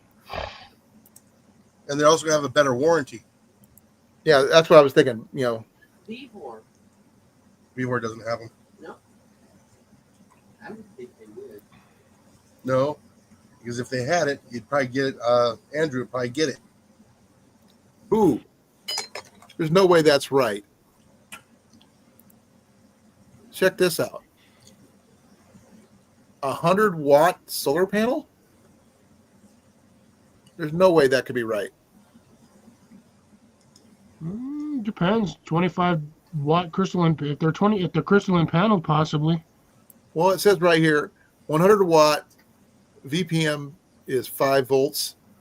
Yeah, IPM is 2 amps, whatever that is. Then That's pretty low. It's got a built-in voltage regulator. It's a crystal silicon. So crystalline. Yeah. But I'm not sure if that would be any good. I don't think that would be. I think it's just something to make people buy it. I think that's a generic one that may or may not actually give you the output you actually physically need for it. Right. Now, mind you, there's no guarantee that 40 water I found for 64 is going to be any better. Hey, Molly, how's it going?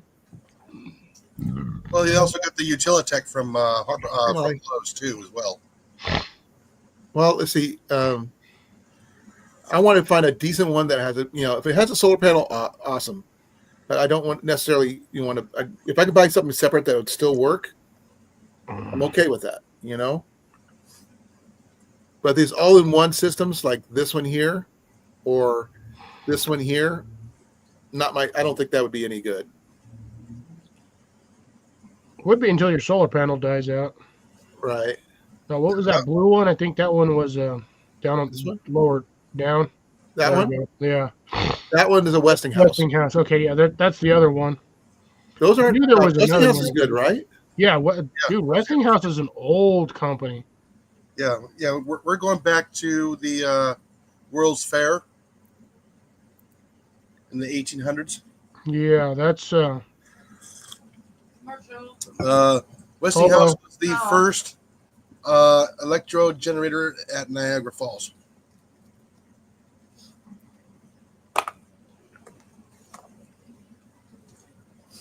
First power plant. Now I've been thinking about getting. We have those at work. You plug them in, and you can. Then you plug your computer into it, so it's like a battery backup. Yeah, the big bricks. Yeah, they're like what, $100. Socks, shirts, and undies for all. Those don't look too big, so but I don't know how long. Yeah, they're 400 watts for like what, 30, 40 hours.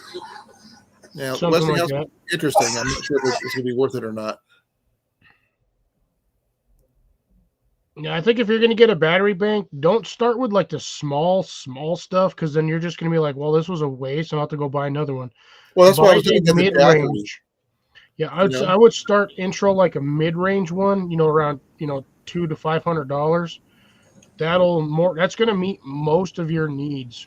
Well, not only that, what's the the other high brand we were just mentioning, the EcoFlow? Yeah. You can actually stack those and make a bigger battery. Oh, you can do that same thing with the Blue Eddies. Oh, okay. They have it's basically a power tower, and you can stack. It's basically like a portable battery that sits under it. Yeah, because what's nice about the EcoFlow is you can set it up for 50 amps. They have what? 220. They have a freaking generator? Who? EcoFlow? No, the freaking Blue Eddy has a generator. That's cool. Is that little inverter generator? No, I mean this is like a full-on actual generator. Hmm. Oh, I'd like to click on. Oh, I'd like to learn more on this one. Well, find out more about it, then tell us later. Yeah, it won't let me click on it, so I don't know if it's actually just kind of a random thing or whatnot. They've got so many generic versions of all these solar generators now. I don't know if there's anything any good, to be honest. There's that Westinghouse one again. Yeah, so how many of them are actually scams, though? That's the thing. I don't know. Without actually buying one and testing it, I don't know. You got to just do the research on the company and stuff like that. I mean, and where's it coming from? let me check something. This is all off of Walmart, by the way. What if I gotta see if they sell the battery packs just alone on these things. Because I could triple my power if I could just get the battery packs themselves separately. So, by the way, they make these things that you can get a backpack for these. You stick the whole unit in a backpack and your solar panels. So if you've got somebody that's got a decent back that wants to sit there and drag stuff around, they can walk around with 800 pounds of That's what a gorilla wagon is for. yeah. It's hard to drag those over tree stumps and out in the bush. Yeah, no, you got 10-inch pneumatic tires. Yeah, I was going to see if they had the power stations here somewhere. Let's see. Power Solutions.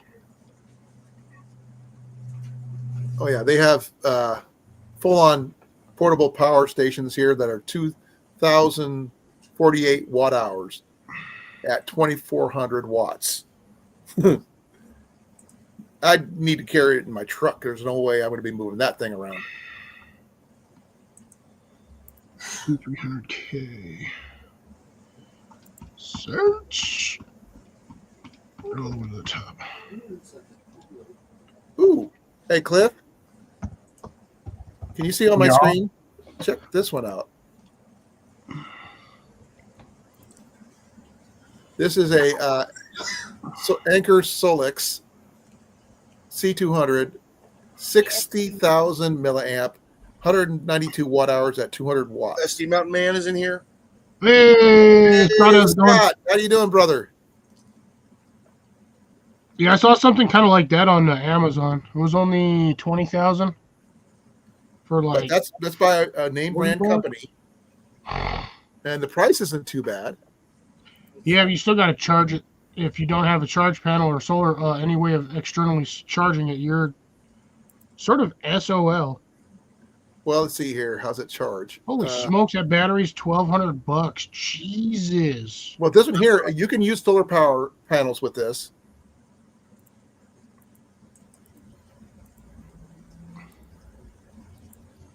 So that's not too bad. But man, that's a lot. 60,000 milliamps. God, 1,100. The only thing I would worry about mainly, the panels are way stupid expensive compared to the actual battery bank. It's like $229 for the solar panels. Yeah, that's why you find the kits that come with the solar panels. Right. Well, let's see here. Wow, it's out of stock. Damn. They have bigger ones. Oh, okay. This one right here is a $200 version that has the that was a little bit of everything with it. So how do I you can make this freaking picture bigger. Charter Oh, I can't. connect- Give me a second. I'm not sure. I can't. Give me a second. Now, the only thing I see here on Vivor right now is the power inverters. Sunday ticket, NFL Sunday ticket. Yeah, that one's not too bad. For $200, you can at least plug things in other than just straight USB stuff. It's got your 12-volt plug-in plus your USBs plus your USB-Cs and regular plug-ins. Dog. What's she doing? Climb. And what's I think is really cool. Give me a second here. Decorations. Ooh, I think mine actually will. She's looking for a soft spot to nap. AC300. That one here has, what does it got? 288 watt hours at 300 watts. I'm not sure what the information is on that particular one. Yeah. I can't find out the information on that one. Damn, I'm going to spend $1,200 on a battery just to increase my stuff. Oh, there it is right here. 4-way charging. USB-C, AC outlet, solar panels, or car socket. So that's pretty good. That one right there. Yeah, it's your standard 12 volts, but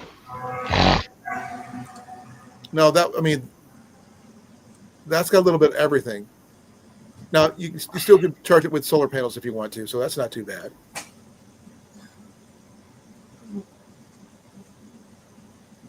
good Lord, Scott. What? He's over here trying to kill himself. He's got strep throat again for the third time. Ooh. Dude, you need to stop doing that. Yeah, fastest way to kill that is with vodka.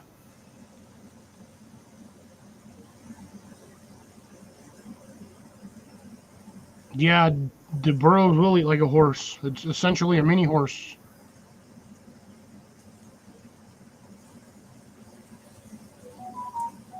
Well, this is the stuff I would carry in my as a bug out bag type situation, because for my truck, or if I'm doing any base camping or anything like that. I mean, it's not something I can carry on my regular basis. If I'm going bug out, if I'm going just regular backpacking, I would use my regular anchor, which is it's right here, which is I right see where here. you're going with that one, Mike.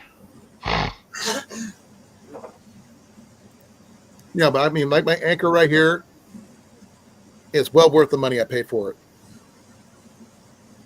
And it'll last you a long, long time.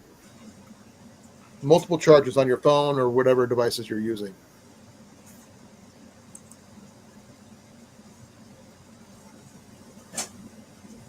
He's going existential, I guess. What? Big Mike. Oh. This is what he said. Yeah.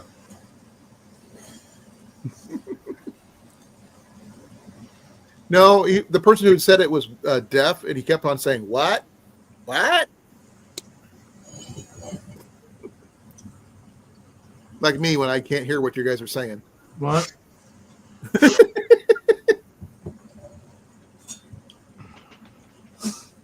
What are you talking about? Say again.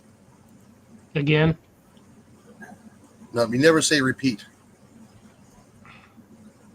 Especially Yeah, in the military. The thing is that as long as you have a basic system set up where you can recharge your gear, whether you're using a small power bank like I got, or you can use the power station like the Blue Eddy like Clip's got, it just depends on your needs and how much you can carry. Man, that thing came in handy at camp. I charged my phone. I charged my little solar, this little tiny fan that I have. Is that watt up or word up there? I was always charging this thing. I basically had that thing plugged in 24/7. I just had it sitting on top, blowing on me the whole time. No, I've got fans that you just plug into those things just directly. Yeah, that's what I did. I just plugged this one straight into the charge cord and just let it go. I could plug in my my laptop here because it's got a USB-C. I'm not sure if I could charge it that way, but it does have that option on the side.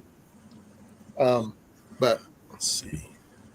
I would love to be able to find one that could, big enough that I could charge my computer if I needed to. But I don't need something that big generally, unless Jenny has any other needs that she might have.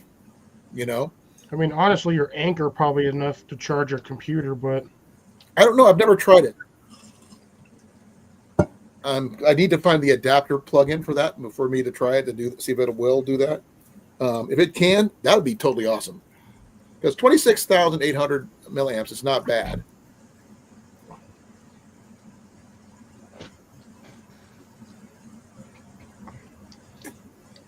ooh, I need to clean that out again. We did look at one of a solar panel setup that Cliff found earlier. We don't know. It's a 40-watt set of 6 panels for about you said about $60, Cliff? Yeah, it was like, no, 64. 64 bucks. 63 something, but like, you're probably looking with tax around 70, 72. Unless you have Prime, in which case you can get the free Prime shipping. So that's like $8 in savings right there. So yeah, you're probably looking around 70 max. Now, the Jackery system I was looking at Walmart is the Explorer 290. Does come with jumper cables. The problem with a lot of the newer cars, CR, is that the cigarette lighter, like you would normally have them, doesn't work in reverse. Now, if you had an old 70s vehicle, you could probably do that. All the way up till I think like 2005, they had the vehicles you could actually plug. That's why a lot of the battery packs, like the emergency car start battery packs, only came with the lighter plug, because they ran both forwards and backwards on that. So if you plugged it in with a charge, it would run that to the battery, instead of having to get out of your vehicle in the pouring rain, try to do that and possibly electrocute yourself. Or short out your battery altogether. Yeah, I mean it's low voltage electrocution. It's going to be like touching an electric fence. It's going to startle you, and you're going to drop everything. But yeah. No, actually, if you get it at that kind of wattage, though, it'd probably make you not let go. Well, That's like a shock collar. it's the amperage you got to worry about that'll kill you, nothing Oh, else. no. But I'm not sure what the milliamps on a standard electric fence is for like a cattle one. Yeah, you don't need a quarter amp to actually, or 400. I've only dealt with a couple of them growing up. And when you're backpacking, do not cross fields when you see one of those things, because if you hit them in the wrong spot, you're not going anywhere for a while. Yeah, don't cross over them manually, because you get that wire in between the legs and you zap your Yeah. you zap the cranberries, you're gonna be laying there a bit. Yeah. I've seen that happen, actually. But the funniest thing I've seen so far was when I was hunting as a kid. One of my cousins went to take a leak, what he thought was a fence. It wasn't a fence, but a hedgerow. Turned out there was an electric fence underneath all that greenery. Real thing. He found out the hard way. I mean, in order it's been proven already, you have to physically, for a human to get shocked by an electric fence, you have to be roughly 2 to 3 inches from the tip of your hole, from where the stream is exiting to where the stream is hitting. Because it breaks apart. Yeah, because after that, It's not a steady flow. Yeah, there's no the connect. opening is too narrow to keep the stream in one piece. It doesn't have a linear flow. Yeah. Well, he was like right next to it. He didn't realize it was there. Like I said, it was covered in vines. And that's a possibility. He was almost touching it at that point. Well, he just happened to hit it just right. It wasn't like a standardized long shock or anything, but just enough to make him know that it was there. It's an eye opener for sure. That'll wake you up if you're taking a whiz in a bush and all of a sudden. Oh, he was on the ground clutching himself with his eyes closed, going, Well, put it this way: you don't want to pay the high prices for like the Jackeries or the portable power stations through Lowe's. It's expensive. I was like I said, I was going to get a Jackery from Walmart. Yeah. And it's not the most expensive one. It's not the least expensive one, but it is something better than nothing situation. Here's And a it's more of a Jackery name brand than Pro. some of the ones I've seen out there. Yeah, the Jackery 800 Pro with the 880 watt fan. I can't afford something like that. That's Jason. $705. Yeah, I can't afford that. That's way too high. This one here, the one I was looking at is it's actually in my automotive department's window, little big display case, and it's under $200. Yeah. And I was thinking about picking up that just to have it in the house as a backup. I mean, I do have stuff that could charge things and things like that, but I'd rather have something as a power station itself, just to have it there as the sense of security type situation. Yeah, I mean, it would work for, the instances, when you guys are out of power for, a couple of days. We've been without power for a couple of hours, a day at the most, once. That was when we were in that one house over in Milo, when the transformer blew. We've been 8 days. As you said that, but you actually have a full-on generator, though. Yeah. So that helps. I mean, I don't have that option here. I mean, I would love to be able to have a house that actually has the connector where I can just hook up a generator straight to the whole house, but I don't trust our electrical system here. I'd have to have, if we ever did buy this place, we'd have to have it rewired completely. Just for safety reasons, for my peace of mind, I'd have to have it rewired. Like you did with all the GFIs and everything. Like, yeah, I had to rewire this entire house. Oh, I couldn't understand that, Scott. He got nailed when he thought it was a piece of string. Last time you thought it was string, it was a snake. Yeah. A yarn. There was a snake.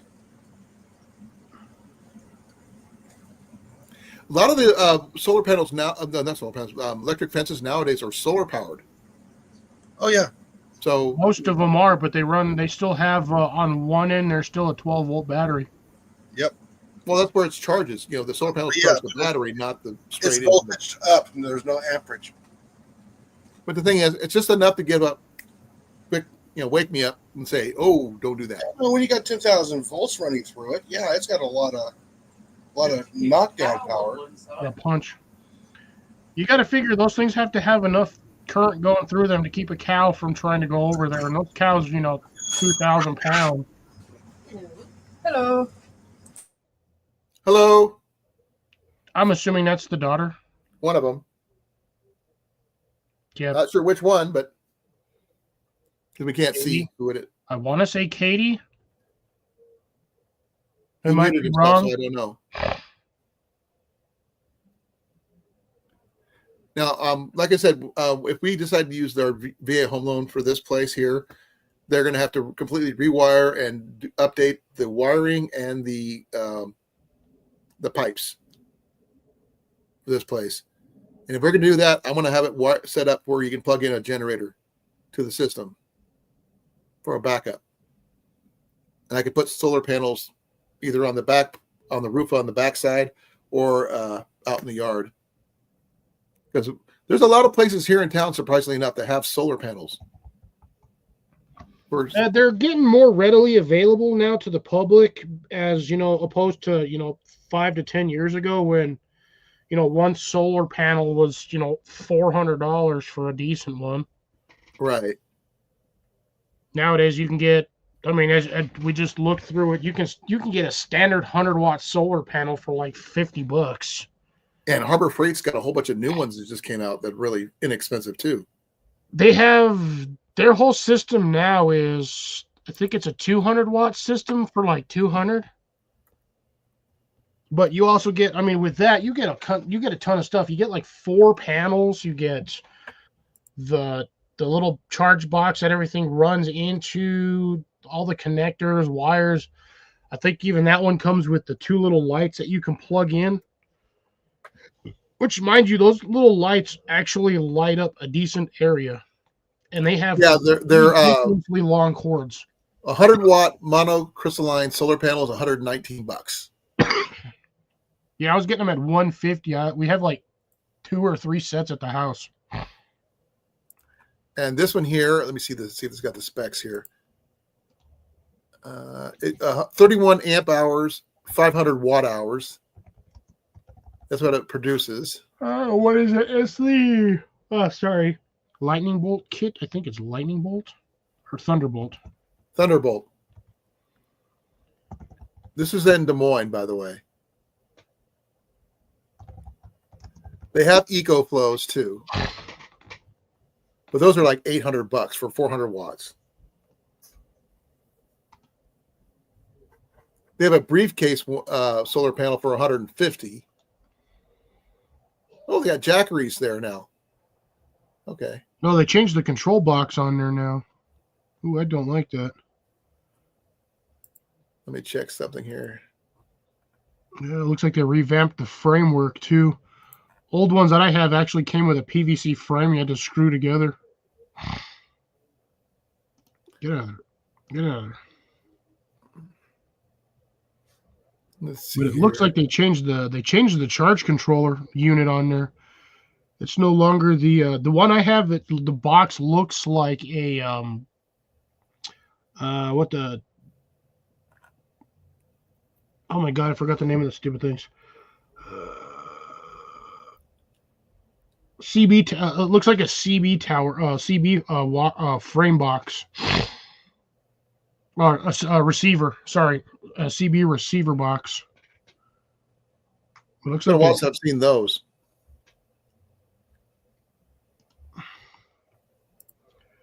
yeah, they have definitely changed the charge controller on that now. Yeah, the one I was looking at is this one right here. I'll show you in a second here. He has a jackery, which is like the one I saw at Walmart. This one's a little bit more expensive than the one I was looking at, but this one has, there's the specs here. Battery capacity 290 watt hours. Charge time 8 hours by the wall, 9 hours by car, and 10 hours by solar. At 200 watts. That's not bad. It's got everything I would need anyway. I don't see a USB-C, but that's okay.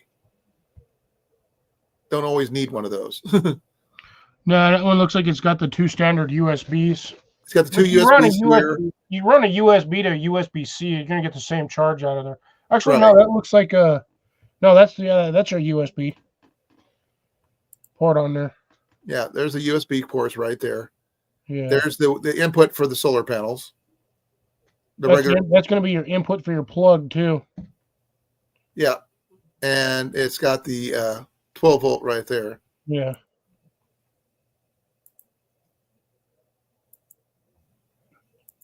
Not much to. I mean, it's a pretty simple system, and That's why I said it's one of the more basic systems that everybody goes with. That's because it's got the price for it. it's also called. It's following the KISS method. Keep it simple, stupid. Because you don't. I mean, you don't need to have everything in but the kitchen sink in there for what you need. Are there other brands that can do the same thing? Sure. I mean, but at the price point, like you said, that's not bad. I mean, I'm looking at the exact same one for a little cheaper, like $189 at Walmart here in town. So that would do everything. The reason why I didn't buy Jackery's because Jackery's if you find a unit with the solar panel, it's like almost 3 times the price. Well, give me a second here. I got to itch my feet here. Then I'll see what the cost with the solar panel is on this site. This is at Harbor Freight, by the way. So I'm not sure what the price with the solar panel would be for this particular one. And then on Scott, it really just depends on the controller, the control unit itself, or the control charger. But most of them are going to have either a quick connect on the back end, or you're going to have an odd kind of snap fitting that's going to look like your standard automotive one, which got the 2 plugs, the like offset ones with the what looks like the aluminum pin sticking out and then the recessed pin. Most of your connectors are going to look like that on most charge controllers, or you're going to have the standard where you have to, get your wire all nice and crisp and stick it in the hole and then screw it down. Now, like I said, here's the Thunderbolt one. Yeah, that's the one I was looking at for Harbor Freight, but they changed the control box. That part right here. Yeah, the control unit. Yeah, that's not what the one I have looks like. Like I said, the one I have looks like a CB box. This might be a newer version. Yeah, they've updated a lot of it. I kind of like the one I have. This one here's not bad though. It's more flat and streamlined, so if you put it anywhere, you have to essentially mount it on something. Yeah, it does have a little the connectors right there for. Yeah, the other one I have does too, but I mean, again, the box is a little bigger. But I mean, this one has, let's see what six the stats here. Okay, it's got 425 watt solar panels, which means 100 watts total. You can slave up to, I believe, 4 sets of those to run on one unit. But it weighs, shipping weight is basic product weight is 34 pounds. I mean, yeah, you got 4 solar panels. Right. Oh, it's got a really good review though. Yeah, it's because that was one of the biggest things everybody was buying at Harbor Freight for the price for a lot of RV camping. You get that, you rig it up to a connector, and you run that straight to your battery, and you just set it outside and you let it go. Here's a smaller version. I'm not sure what this one is. That's an 18 watt. Yeah, I have the briefcase style, which is the one sitting right there in the back corner. That it says the charge time to 2.5 hours to 5 hours for smartphones, 4 to 10 for tablets. That might be a little bit small for what I need. Let's see here. What else? Backtrack just a little bit more. Well, the thing is, would you want to go with 4 25 watt ones like this one for 164 or 1 100 watt one? And, only thing you'd have to do is buy the connectors for it. Yeah, that's the problem is that kit only comes with the solar panel and then the one connector cable that's attached to it. The other one, you're getting the 4 solar panels, which you can put pretty much anywhere you want. It comes with a battery terminal, so you can run that on a parallel series of 12-volt batteries on a cart and basically make a battery backup that way. And that's what that red thing is in the bottom. Right there, those are your battery clamp terminals, which you'll hardwire into the back of the box. Right. Actually, you put them right there, right? No, those are your buttons to run what you're paneling. Okay. There's your charge. That's a charger for other things, for like 12-volt drills and stuff. Well, actually, that would work into the battery bank on that Jackery I just showed you. Maybe if it's the right connector. And then you have those two. Then you have those 2 LED lights, which have their own on and off switches, and those things usually come with like 15 or 20-foot cords. Those are the connectors for the solar. Yeah. So all 3 of those will connect, and then that'll snap into the back of the control unit. That's actually not bad though for the price. No, that's why there's so many of those darn things sold. I might have to try to save that one. They have them in stock in Des Moines. They almost never don't have them in stock. Even mine over here, I've never run out of them. I don't know if they have any. I bought 3 of those damn things. It's got the 10 amp charge controller.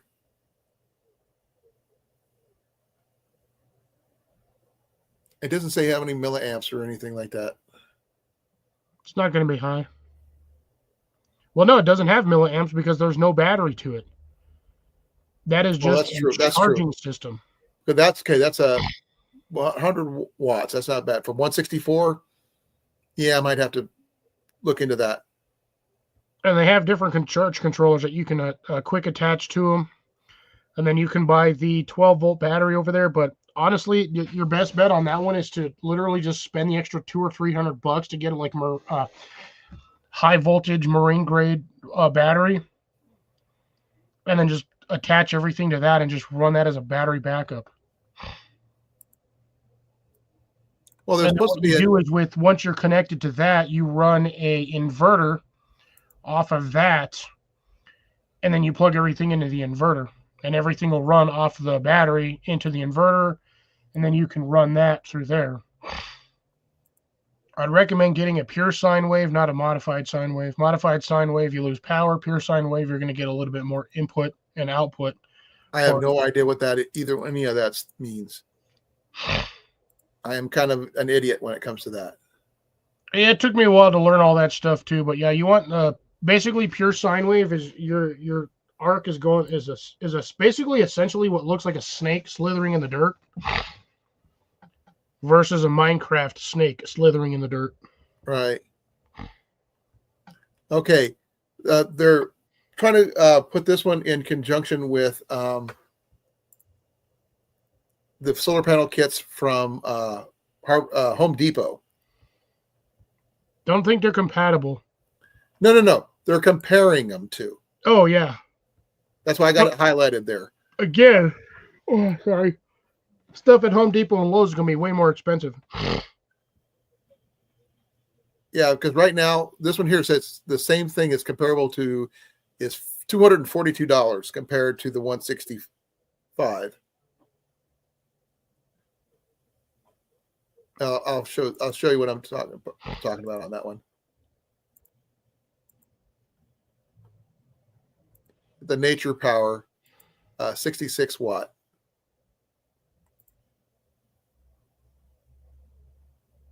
There's your big thing right there.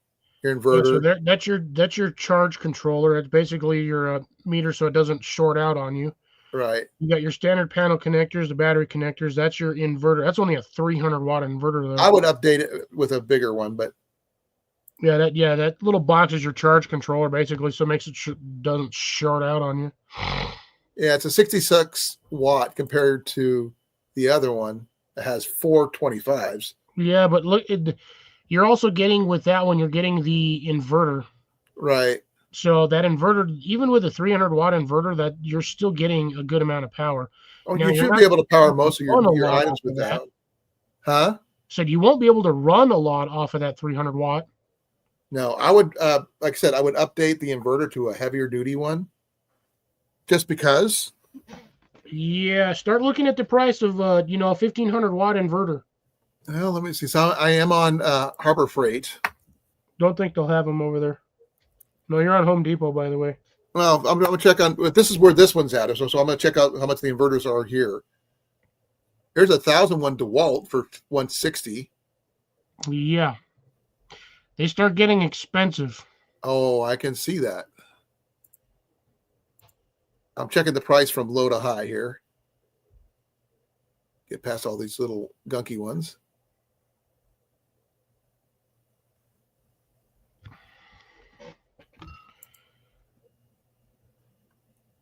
Yeah, you can't. That's the other thing is that you have to keep your stuff kind of similar. Can't be mix and matching. Well, I was trying to do one thing and just kind of jumped to another page. Let's see here. And unless it comes to like inverters, it really doesn't matter. You can connect those with most solar kits.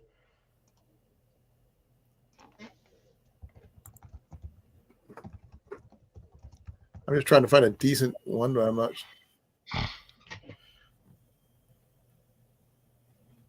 Yeah, there's like so many different types. Here's a power drive 400 watt. 170. It's a 1,000-watt, 12-volt pure sine wave solar inverter for 170. Harbor Freight has one. I think that said for it's a Juniper pure watt. I actually have seen that in stock, and it's a 4,000 continuous watts. You're looking at 280. Okay, there's a power drive one on Home Depot, 2,000 watt for 190.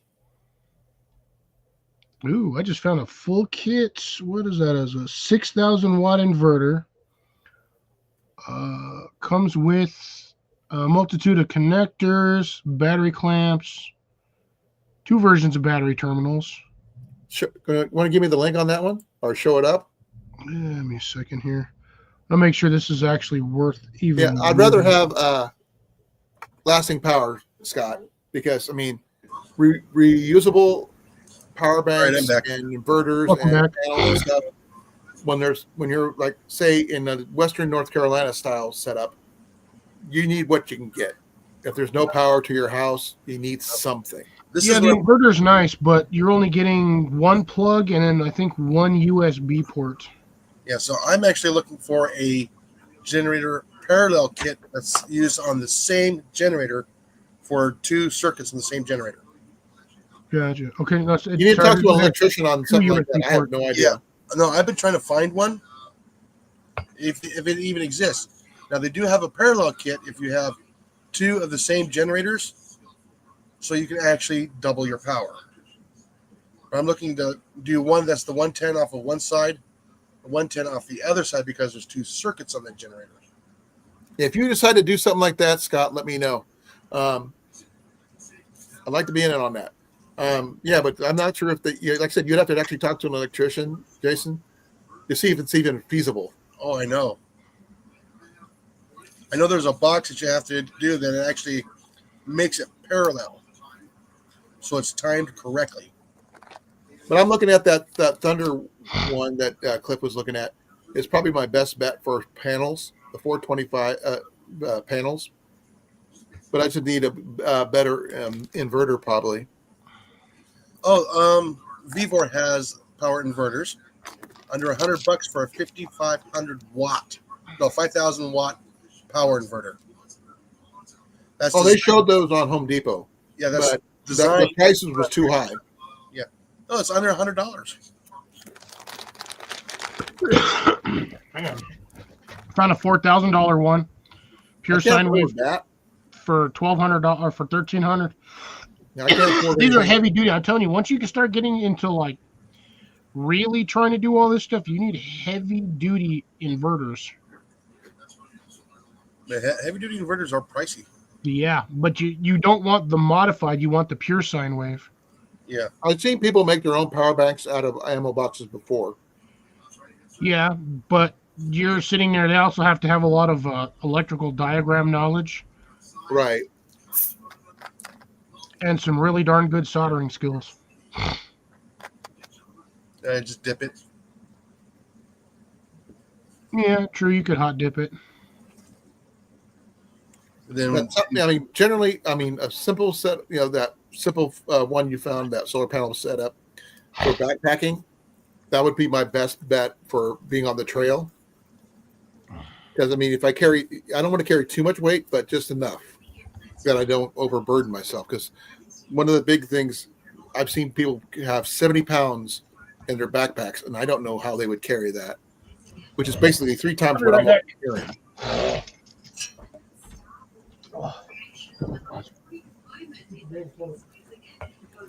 Because I've got a tiny solar panel, but it's just literally really tiny.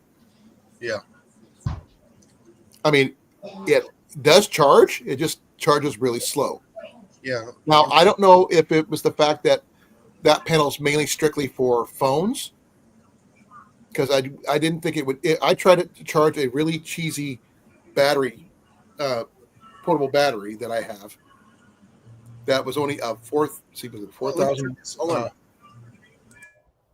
milliamp battery or something like that, really small, and it didn't charge. It didn't take a charge at all.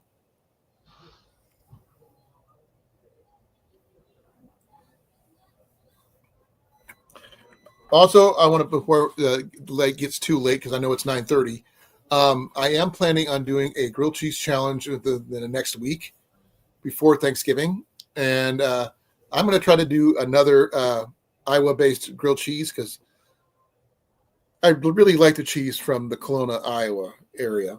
So I'm gonna try all that stuff again because I really, really, really like their grilled cheese when I made with that. If anybody has any suggestions on the tomato soup that I could use, not just your basic Campbell's or whatever, I'm not good at making things from scratch, so that's not going to be in my repertoire. It's because it's mainly about grilled cheese, but I'd really appreciate it. I'm sure you got something. Jason probably got something. Just let me know. I've got a box that be interesting for you to see. Scott, give me a second. Let me get it out of my corner here. Yes, the best way for tomato soup is This one's just a simple Plano, Scott. I think this would make a really good battery make if you can make one out of it. It's waterproof. Got a handle, got everything you need about that size. That'd be a perfect size.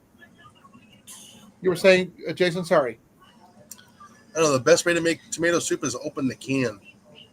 No, which can? Oh, probably the Progresso. Progresso? Okay, I might have to try that. That gourmet tomato soup. I wasn't sure because one of the things I was talking to my Yeah, they got chunks. nutritionist about. They want me to add more protein to my food. Yeah. They gave me some protein powder. I got a whole bag somewhere. I think I dropped it somewhere. That stuff is expensive. They gave me a whole bag of stuff. Hey, you wanna have something fun? What's that? Try a protein coffee. Oh, I've never heard of that, but Oh no. Oh, they are so good. They're addicting. what did you do with my you put it all everything in the fridge, right? What? All that protein stuff in the fridge? It's on the counter. Okay. Yeah, Let me pick this up. Put it this way. I'll show everybody what I I got. would pay $10 for a protein coffee. They're that good. If you guys give me a second, I'll show you what they gave me at the nutrition at the weight loss center.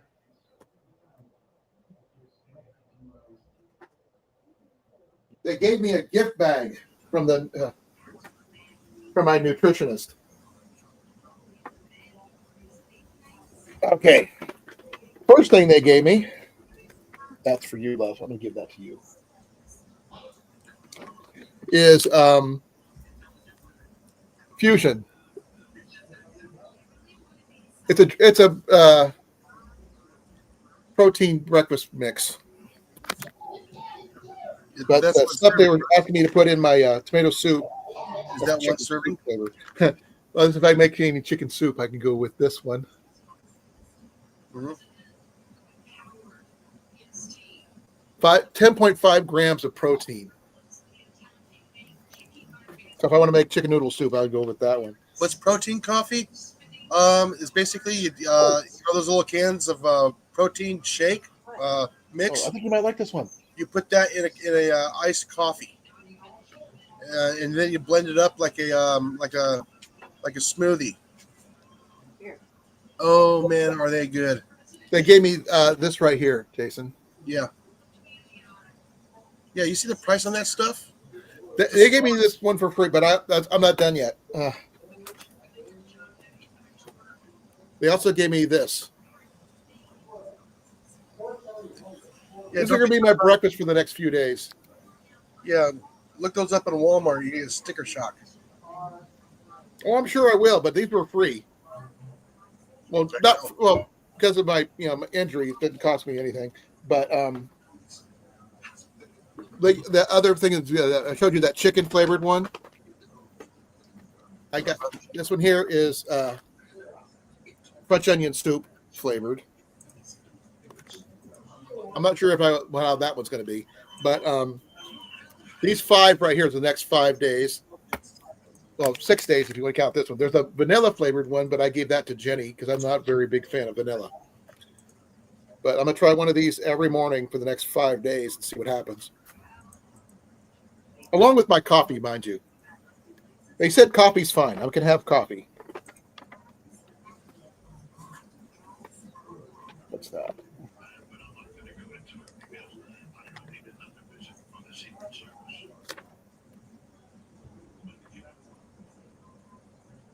Yeah, they want me to eat more protein is the big thing. Yeah. I like turkey, tuna, eggs, and stuff like that.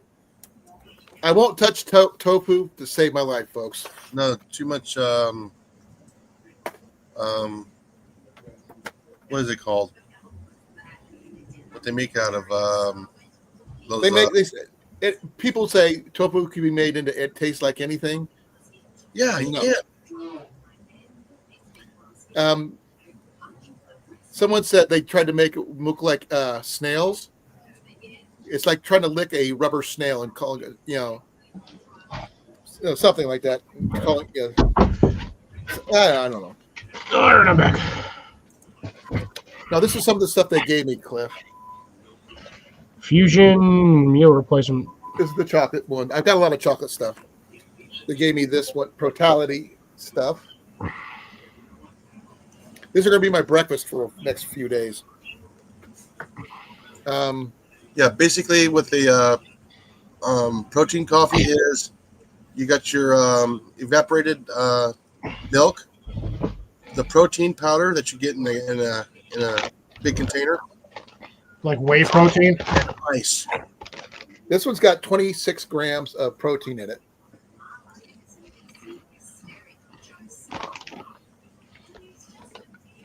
That's a lot. It does have a lot of sodium, unfortunately. 250 milligrams. Soybean, Ooh. that's what it is. Soybean. Soybean's Yeah. not good for us. That's what it's made out of. Yeah, I know. Tofu is made from soybeans. Yes. Tofu's nasty.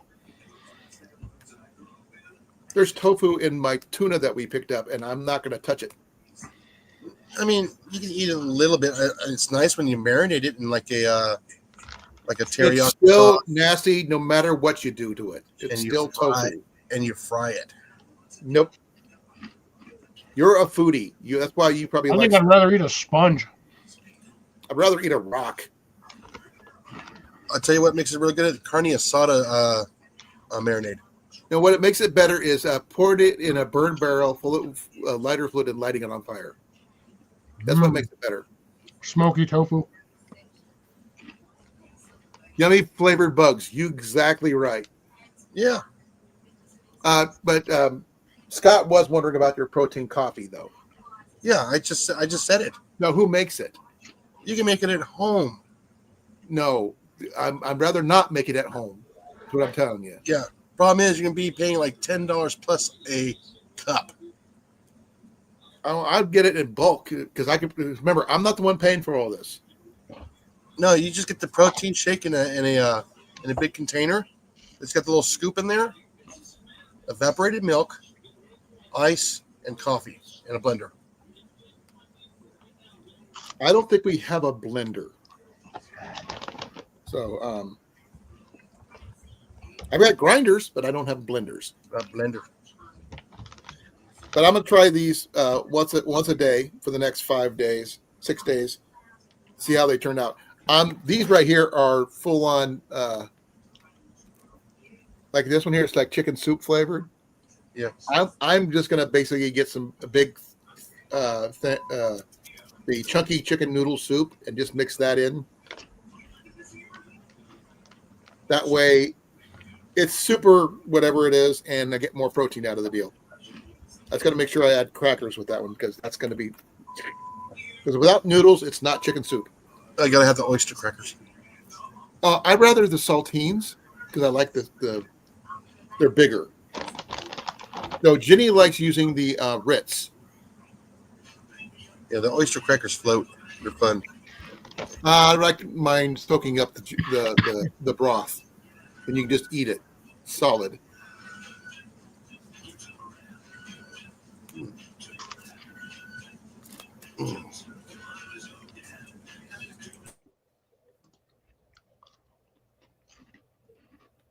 Oh wow! Sorry about about your coworker and that getting up early. He woke him up. But these right here, like I said, I'm going to try these out for the next week. See how they do. Tomorrow I take my next injection for my medication to help me with my weight loss, and they up there at the end of this set of doses, which is at the end of the month. they're upping my medication again to 10 full a full syringe for another month. So So, what is it they're giving you? give me a second. Let me find my phone. Basically, an appetite suppressant. Well, it's not exactly a suppressant.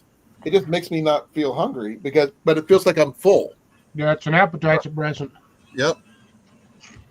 Give me a That's second. exactly what it does. Makes you feel full so you don't want to eat nothing. I'm telling you, the easiest way to lose weight is to get sick. It's called Zepbound. No, I've been taking. Was it that? Ozempic. My No. first dose was fiber drink. 2.5 milligrams of Zepbound, but then they went up to 7 something in this set of doses. Then after this, it'll go up to 10. And hopefully by the end of the December more of that, or more, I might be, my weight should be down far enough where they at least give me a window for my surgery. Then I'll go from there. I'm getting low. My dang finger itches. You have an attached retina, Scott? I didn't know that. That sounds painful.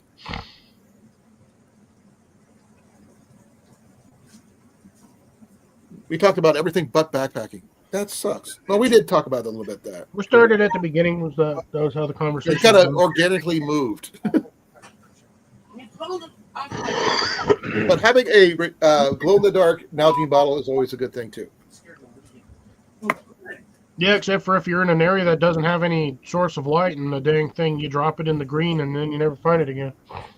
Oh, you'd find it the next day, but I don't Yeah, if you're backpack lucky. at night. That's the one thing I don't like to do. Not because I can't, I just don't like walking in the dark if I don't have to. Because more things are more active at night than they are during the the 401 day. fiber. Yeah, all the weirdos. The freaks come out at night type of thing. Yeah. Scott, Oh, don't- remember we used one of those at the campsite? Oh Yeah. yeah. I I've got it on one in my video. truck. I got it on video, and it's on I still YouTube. have it on video. Those things are awesome. It's just a miniature flare. But the thing is, it's still awesome. It is. It's about 30 seconds worth of flare. But it's all No, I swear that thing burned longer than that. No, was its full potential energy was 30 seconds. then there's the extender that's built into it. Yeah. But the thing is, I mean, the fact is they're not too expensive. They're kind of pricey for what they are. But the thing is, I mean, other ones don't do that. 3. You can't really beat free though.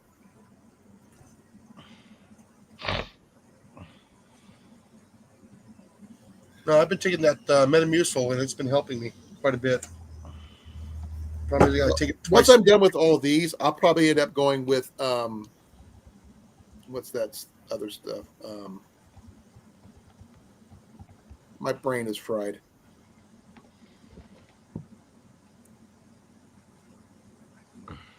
But the Ensure stuff probably be the cheaper than this stuff, but as long as it works and it doesn't, I like this one here. It says no soy ingredients. Yep. Okay, you're here a little longer than usual. See, I never slides out. I've never seen him on a sliding out.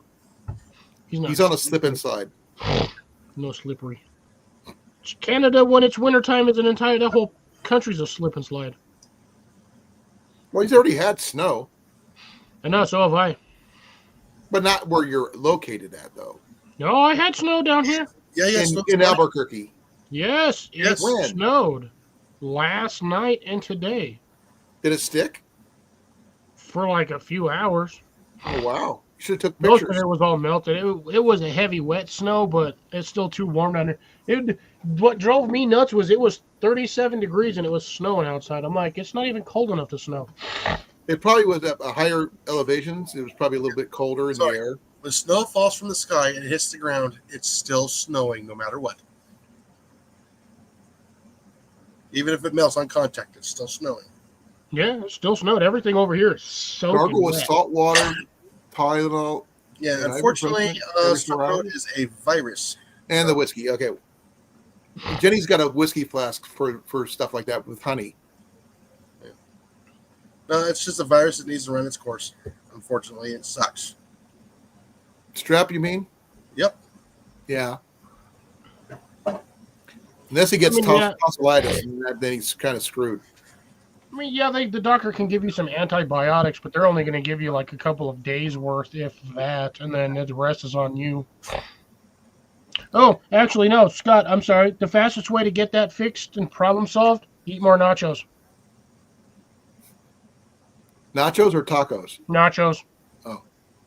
Well, you can do tacos as long as you dip them in nacho cheese. Not your cheese or somebody else's cheese?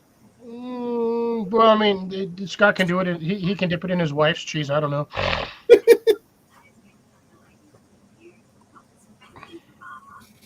But yeah, eat more nachos. Everyone laughs at me because I'm always that's why I don't get sick all the time. Yeah, You're in New Mexico. That's why. We get snow down here. Not as much as I do. No, but we get snow. I get not as much as Scott does because he's in South Dakota. But he's in just literally, he's not that far from our northwestern border. He's in South Detroit. South Detroit. We call him Dr. Detroit now. Yeah, at least we're not calling him Manhattan. But have you seen Dr. Detroit? No, I'm not anywhere near Detroit. I haven't seen any doctors over there. It's a Dan Aykroyd movie. Then there's a possibility I have seen it. Fran Drescher's in it. It's a really good movie, actually.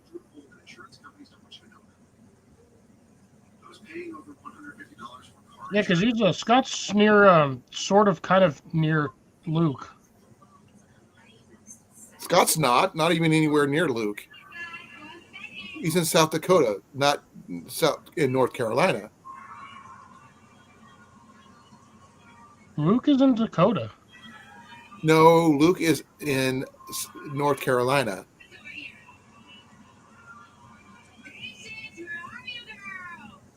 Are you talking about Outdoor Gear Review, Luke? Yeah.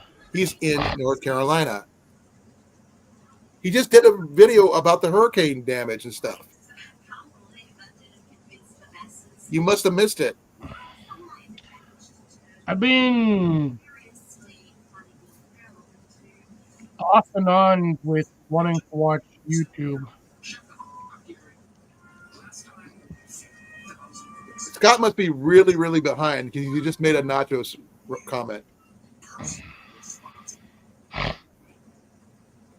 But, I mean, at least he's not like CR who just uses his cell phone for everything. And Big Mike is mentioning a Dr. Johnny Fever reference, if you know what that is. I do not. You ever heard of WKRP in Cincinnati? Yeah, I used to watch that when I was a kid. Dr. Johnny Fever was one of the DJs. Gotcha. WKRP in Cincinnati. Yeah, you're just on the northwestern corner there, Scott. So you're not that far. I've been up that way, up at Sioux City.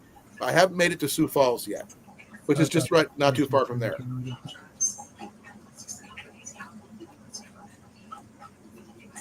He's literally right across the river from Iowa, basically. Oh, he's got a second channel? What? Who? Luke? Yeah. I did not know that. I've been away on a lot of... Ooh, excuse me. Really? Ooh, I just got a Granger ad.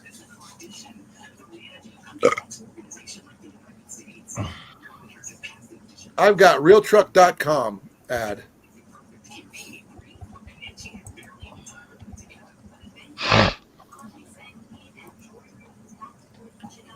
Ooh, it's 72. It warmed up. It was 69. Which way is the wind coming from? That's what I said. You're about halfway.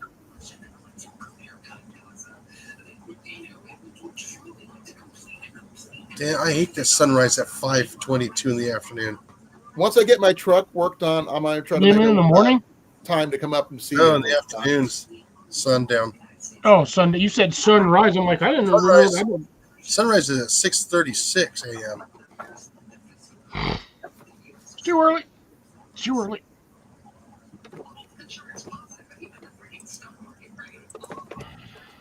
Oh, the bag's ripping.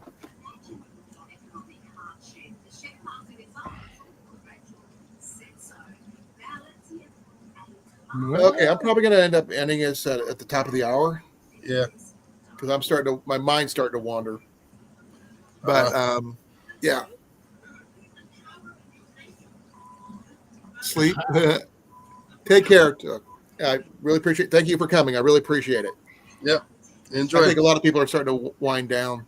Oh yeah, especially us here on the Central Times and East Coast. Yeah.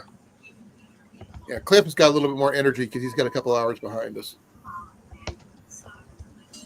But yeah, I think we had actually a lot of good information go out tonight. Yeah, especially about power banks and stuff. Solar panels, I'm a little fuzzy on still, but I am going to look into the ones that you mentioned there, Cliff. Yeah, if you look on the back of the solar panels, it'll tell you how many that you can actually link together, by the way. Well, this is the one he was talking about. We initially talked about was a 40-watt for 6 set solar panels. Yeah, how many can you link together? It's already got 6, and I just basically I'm not going to carry more than 1 set. Oh, I thought you were talking about for emergency power if your power goes. No. That's a different setup. That's a house setup. The one for Harbor Freight, I think you can hook up to. I think it's like 4 or 6 sets of them. Wow. No, I think it's up to 12 panels. I believe is what it said you can hook up to. But you also have to have there's this little gray hub that you can connect to, and it has all the connector points and then the main hub connector for the main box. Oh, okay. So I would have to have a whole frame for something like that to hold them in place. So that means it's powering the entire house. Well, so you're doing like 80 was it 80 volts? Yeah, it'll run something like 400 or 500 watts off that one hub. You'd have to have a pretty good battery bank, if you're not going directly into your house or something. Because either you can hook them up in parallel or you can hook them up in. Okay, somebody correct my thought process on parallel and series. Which one's more powerful? They're both got their advantages and disadvantages. When you run them in parallel, the basic one that when it amps it up. That's gonna be in series when you're gonna amp it up. Okay, that's where I keep on getting it mixed up. Wait a minute. Yeah, you run in parallel, it's the same voltage. When you run them in series, or you daisy chain them, it's going to ramp up the volts, but you'll still have the same amps. When you run in parallel, you'll have more amps, same voltage, I believe. That's why I've always kept on getting that confused. Yeah. So essentially, you run parallel is you run a connector from positive all the way down positive, all the way down negative. And then you have your ends connect to that, and you run off of that. So you can get more voltage, but again, you're still running amperage or whatever. You're still getting 12 volts. Yeah. You daisy chain them. So basically, the last battery in the series and the first. I know how to set them up. The problem I was probably which one would amp it up, which one didn't. I didn't sure that was the problem. I couldn't remember which one did that. Yeah. Parallel is going to be amps. Daisy chain is going to be volts. Yeah. So the more you daisy chain together, you can go from 12 volt to like 240 in like 3 or 4 batteries. Okay. Oh well, no, I think it's once you get to 240, it's what 8 batteries, 8 or 10 batteries. Blake, like yeah. Blake just got here. Yep. Better late than never. We were actually talking about you earlier. Hey Blake. I'm gonna go check on my pizza. What kind of pizza? Tostinos. You work for a pizza place. Why don't you bring pizza home? Do he still have to pay for it? Does he or doesn't he? Yes. He's the assistant manager. Don't they, say get, have extra pizzas left over at the night sometimes? They'll probably get it at cost. We were talking backpacking gear for a while. Then we sort of got into solar panels and stuff like that. So just try to remember isn't he an electrician? Who? Blake. No, communications technician. This is what I last know. I know his son is working on electricity. Blake, are you electrician or communications? Or both. Or both? And food too. Yes, we did talk about food a little bit. Yeah. But not as much as, my grilled cheese challenge is probably going to be coming up next week. Grilled cheese challenge. Okay. Yep. I'm going to pick up some more Iowa-based cheese because the cross between a one of the Amish cheeses and Swiss, really freaking good.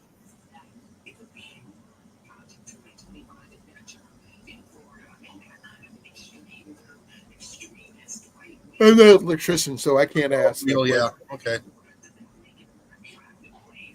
Are you an electrician or are you a communications gear guy? What is it that you do? I thought you were an electrician. Like a wire guy, for I have no idea. I don't know what I'm asking. My dad's the electrician. Well, I didn't actually know what your dad did except fishing poles. No, he was a avionics electrician. That's not exactly the same thing. Yeah. Avionics is a whole different ballgame, dude. Yeah. It's the same. It deals with electricity. You got two instruments. But it's not the same setup as the average, wiring up a He works for solar the panel. city now. Okay, Blake, do both the 401 and the 457. 457 put in a high yield. I have no idea what you just said. You'll know. I don't. That's why I asked. Well, government workers get two plans. Everybody knows what a 401k is. No. Okay? Usually government workers get a 457. I was asking about whether he's an electrician or not. Yeah. That was my only question. Then that was gonna lead up to my next question about all this other stuff we were talking about.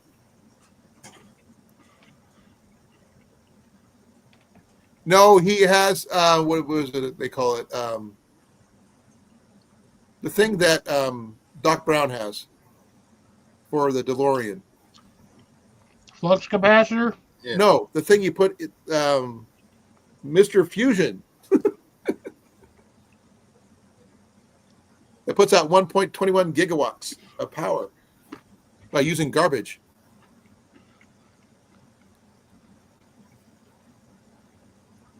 Yeah, shame we can't actually make a generator that does that. They made on close. another TV show. It was Close. So they say they're close. I think there was a what was it?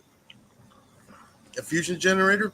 I think they already have it. They're just not saying it. RoboCop the series. They actually had a guy on there who actually created a generator that runs off of garbage.